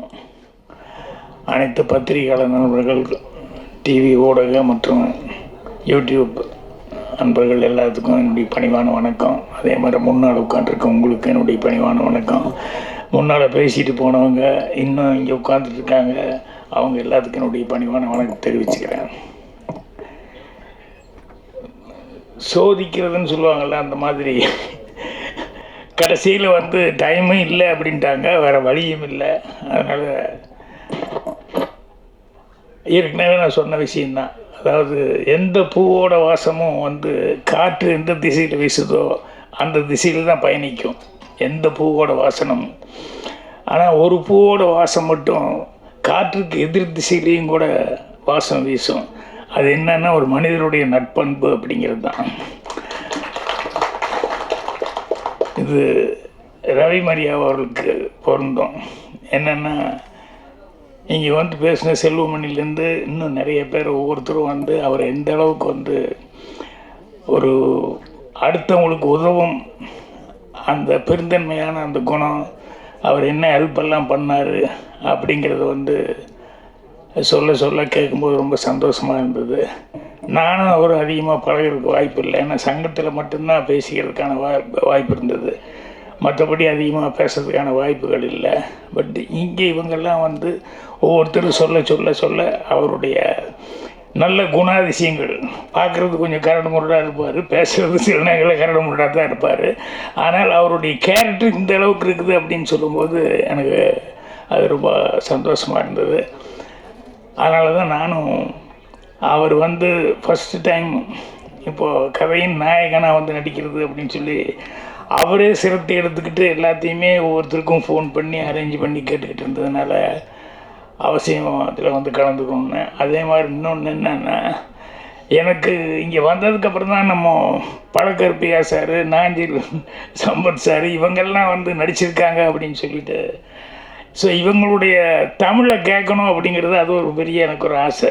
ஏன்னா அவங்க யூடியூப்லாம் அங்கே இங்கேயெல்லாம் பேசும்போதெல்லாம் அவ்வளோ ஆனந்தமாக, ஏன்னா எல்லாருனாலையும் இலக்கண தமிழ் அவ்வளோ சுத்தமாக பேச முடியாது, இவங்கெல்லாம் அவ்வளோ சிறப்பாக பேசுகிறவங்க. ஸோ இந்த இதில் ஒவ்வொருத்தரும் பேசும்போது கேமராமேனுடைய ஒரு தனித்தன்மை எவ்வளோ சிறப்பாக பண்ணியிருக்காரு, அவர் எந்த அளவுக்கு ப்ரொடியூசருக்கு உதவியாக இருந்திருக்காரு அப்படின்னு பேசினாங்க. அதே மாதிரி மியூசிக் டைரக்டர் அவர் எந்த அளவுக்கு ஹெல்ப்பாக இருந்திருக்காரு அப்படின்னு பேசினாங்க. ஸோ கண்டிப்பாக எல்லா நடிகர்களுக்கும் எனக்கு என்னுடைய வாழ்த்துக்களை தெரிவிச்சுக்கிறேன். மெயினாக இது எல்லாம் பேசும்போது சென்சாரை பற்றிலாம் பேசிகிட்டு இருந்தாங்க. சென்சார்னா எனக்குன்னு பொம்பளைகள் தனியாக சென்சாருக்கு அனுப்புனாங்க. என்னோடய படத்துக்குன்னு சொன்னோம்னா 4 பொம்பளைங்க ஒரு ஆம்பளை தான் வருவாப்புல. அது இவங்கெல்லாம் சென்சாரை பற்றி பேசும்போது நான் சிரிச்சுக்கிட்டே பார்த்துக்கிட்டு இருக்கிறேன். நான் மௌனகீதங்கள் ஒரு சீன் வச்சேன். ஆஃபீஸுக்கு புறப்பட்டு இருக்கும்போது அவன் பொண்டாட்டி சுகுணா சரிதா என்னங்க அப்படின்னு குடிச்சிட்டப்போ தான் வந்திருப்பாங்க, இந்த ஊக்கு மாட்ட முடியாது, அதனால் என்னங்க கொஞ்சம் இந்த ஊக்கு மாட்டி விடுங்க அப்படின்னு. அவன் ஆஃபீஸுக்கு போன நேரத்தில் அதை இதை தேடி இப்போ இதை மாட்டேன் அதை மாட்டேங்கிற அதெல்லாம் கழட்டுறதுனா மட்டும் ராத்திரியில் எவ்வளோ வேகமாக கழட்டுறீங்க. இதை அந்த பொம்பளையை பிடிச்சிக்கிட்டாங்க. இல்லை அது சரியா இல்லை, என்ன சரியா இல்லைன்னு டபுள் மீனிங் எல்லாம் டைரக்ட் மீனிங் ஒரே மீனிங் தான், இதில் என்ன டபுள் மீனிங் எனக்கு புரியலையே அப்படின்னு. இல்லை இது எப்படி அப்படின்னு, ஏம்மா இது என்ன புருஷன் முன்னாடிக்குள்ளே தானேம்மா பேசிக்கிறாங்க, ரோட்டில் போகிறவங்க யாரோ ஒரு பொம்பளைகிட்ட போய் பேசணுமா, புருஷன் பொண்டாட்டிக்குள்ளே அந்தரங்கமாக அவங்க 2 பேரும் மட்டும் பெட்ரூமில் இருக்கும்போது பேசிக்கிறாங்க. இதில் என்ன தப்பு? நீ எதாவது கொடுக்குறதுனா ஏதாவது ஒன்று கொடு, ஆனால் இது பண்ணக்கூடாதுன்னு மட்டும் சொல்லக்கூடாது. அது எப்படி நீங்கள் வந்து அது சொல்லலாம் அப்படின்னு. இல்லை நீங்கள் 3 நாள் மேட்டர்லாம் வச்சுருக்கீங்க. ஆமாம்மா, நாட்டில் நடக்கிறது போல வச்சுக்கிட்டு தான் இருக்க முடியாது. அதுக்கு என்ன பண்ணுறது? இல்லை ஒன்றும் தப்பு ஒன்றும் இல்லையே. நான் சின்ன வயசுலேருந்து என்ன பார்த்துட்ருக்கணும் அது இது பண்ணுறேன். இல்லை நீங்கள் 3 நாள் கழித்து வந்து சினிமா கூப்பிட்டு போனேன், ஏன்டி அப்போ சொல்ல வேண்டியதானே, அது கடையில் வாங்கி கொடுத்தேன்னு அப்போ சொல்ல வேண்டியதானே அப்படி இப்படின்னு சொல்லிட்டு இது ஒன்றுக்காக தானே அப்படின்னு சொல்லிட்டு இதில். ஆமாம்மா, பொம்பளைக்கு கோவம் வரத்தான் செய்யும். அவங்க என்ன நினச்சாங்க, ஏதோ பிரியமாக வந்து வெளியூர்லேருந்து வந்து என்ன கூப்பிட்டு போகிறேன்னு நினச்சான். இந்த மேட்டருக்காக தான் ரெடி ஆகிட்டு இருக்காரு அப்படின்னு சொல்லும்போது எந்த பொம்பளைக்கு தாங்கிக்க முடியும்? ஸோ அந்த மாதிரி சினிமாவில் வந்து சில காட்சிகள் வந்து வருதுங்கும்போது நேச்சுரலாக இருந்தது அப்படின்னு சொன்னோம்னா அது போராடி வந்து பண்ணிடலாம். பட் இவங்க இந்த டைப் இல்லை. ராம்தேவ் வந்து இப்போ வச்சுருக்கிறது வந்து பொலிட்டிக்கலாக வந்து வச்சுருக்காரு. அதனால் நான் அதிகமாக அந்த மாதிரி பொலிட்டிக்கல் இதில் போனது. நம்ம பொலிட்டிக்கல் எல்லாம் இதுதான், குடும்ப மேட்டரில் தான் இருக்கும் என்னோடது. ஸோ அதனால் சென்சாருக்காக ஒன்றும் யோசனை பண்ணணுங்கிறதெல்லாம் இல்லை. எப்படி இருந்தாலும் இந்த போராட்டம் வரத்தான் செய்யும். அதில் எப்படியும் போராடி ஜெயிச்சு தான் ஆகணும், வேறு வழி இல்லை. அவர் பேசும்போது நமக்கு ஒரு டெம்டேஷன் வர அளவுக்கு ஒவ்வொருத்தரை பற்றியும் சொன்னார் ராம்தேவ். இவரை பற்றி அவரை பற்றி எப்படியெல்லாம் கூப்பிட்டோம், எப்படியெல்லாம் நடிக்க வச்சோம் அப்படி இப்படின்னு சொல்லிட்டு. இதில் அவருடைய டேலண்ட்டு தான் தெரியுது. எப்படியெல்லாம் ஒவ்வொருத்தரையும் ஐஸ் பண்ணி அவர் வந்து நடிக்க வச்சுருப்பாருன்னு. இதில் 2 பேர்த்துக்கு ரொம்ப நன்றி சொல்ல வேண்டியது. ஒன்று வந்து தயாரிப்பாளர் சரவணன் அவர்களுக்கு. என்னென்னா, அவர் ஒரு படம் நின்று போச்சு அப்படிங்கும்போது இது நமக்கு தேவையா அப்படின்னு நினைக்காம, ஐயோ ஒருத்தன் வந்து கஷ்டப்படுறான், பாதியில் நிறுத்திடணும், இதை எப்படியாவது நம்ம கரையேற்றி கொடுக்கணும் அப்படின்னு சொல்லிட்டு அந்த ஒரு ப்ராட் மைண்டோட அவர் வந்து வியாபாரம் அப்படிங்கிறது மட்டும் நினைக்காம ஒரு மனிதன் வந்து ஒன்று ஆரம்பித்து தான் இவ்வளோ தூரம் ஆகிருக்கு. சரி நம்ம எப்படியாவது கரையேற்றி விடுவோம் அப்படின்னு சொல்லி சொன்னது அவருக்கு. அப்புறம் இதுக்கு விநாயகர் சொல்லி போட்டது நம்ம ஆள் யார், ரங்கநாதன். முதல்ல கதையை வந்து சொன்னோடனே அவர் சந்திரசேகர் சார்கிட்ட கொண்டு போய் கூப்பிட்டு அவர்கிட்ட சொல்லி எல்லாமே சொல்லி, ஸோ ஒரு சிறப்பான படத்துக்கு வந்து இவங்க எல்லாம் உதவி பண்ணியிருக்காங்க. இவங்க எல்லாத்துக்குமே என்னுடைய மனமார்ந்த நன்றியும் வாழ்த்துக்களையும் வந்து நான் தெரிவிச்சுக்கிறேன். அவங்க சொன்னதில் வச்சு, அவங்க பேசுனது வச்சு படம் வந்து கண்டிப்பாக இந்த நேரத்தில் வந்து இந்த மாதிரி பொலிட்டிக்கல் சட்டையர் படம் வந்தது அப்படின்னு சொன்னோம்னா எதிர்பார்ப்பு கூடுதலாக தான் இருக்கும். அது சிரிச்சுக்கிட்டு காமெடியாக சொல்லும்போது கண்டிப்பாக எல்லாத்துக்கும் பிடிக்கிற மாதிரி தான் இருக்கும். அதனால் ரவி மரியா அவர்களுக்கு என்னுடைய மனமார்ந்த வாழ்த்துக்களை வந்து நான் தெரிவிச்சுக்கிறேன். அவர் கேரக்டர் படத்துக்கு இப்படி என்னன்னு தெரியல, பட் இங்கே எல்லோரும் பேசுனதை வச்சு அவர் கேரக்டர் பாடும்போது அதுவே அவருக்கு பெரிய பேரும் புகழையும் வாங்கி கொடுக்கும். அவர் எனக்கு என்னுடைய மனமார்ந்த நல்வாழ்த்துக்கள் எல்லாத்துக்கும் தெரிவிச்சுக்கிறேன். நன்றி, வணக்கம்.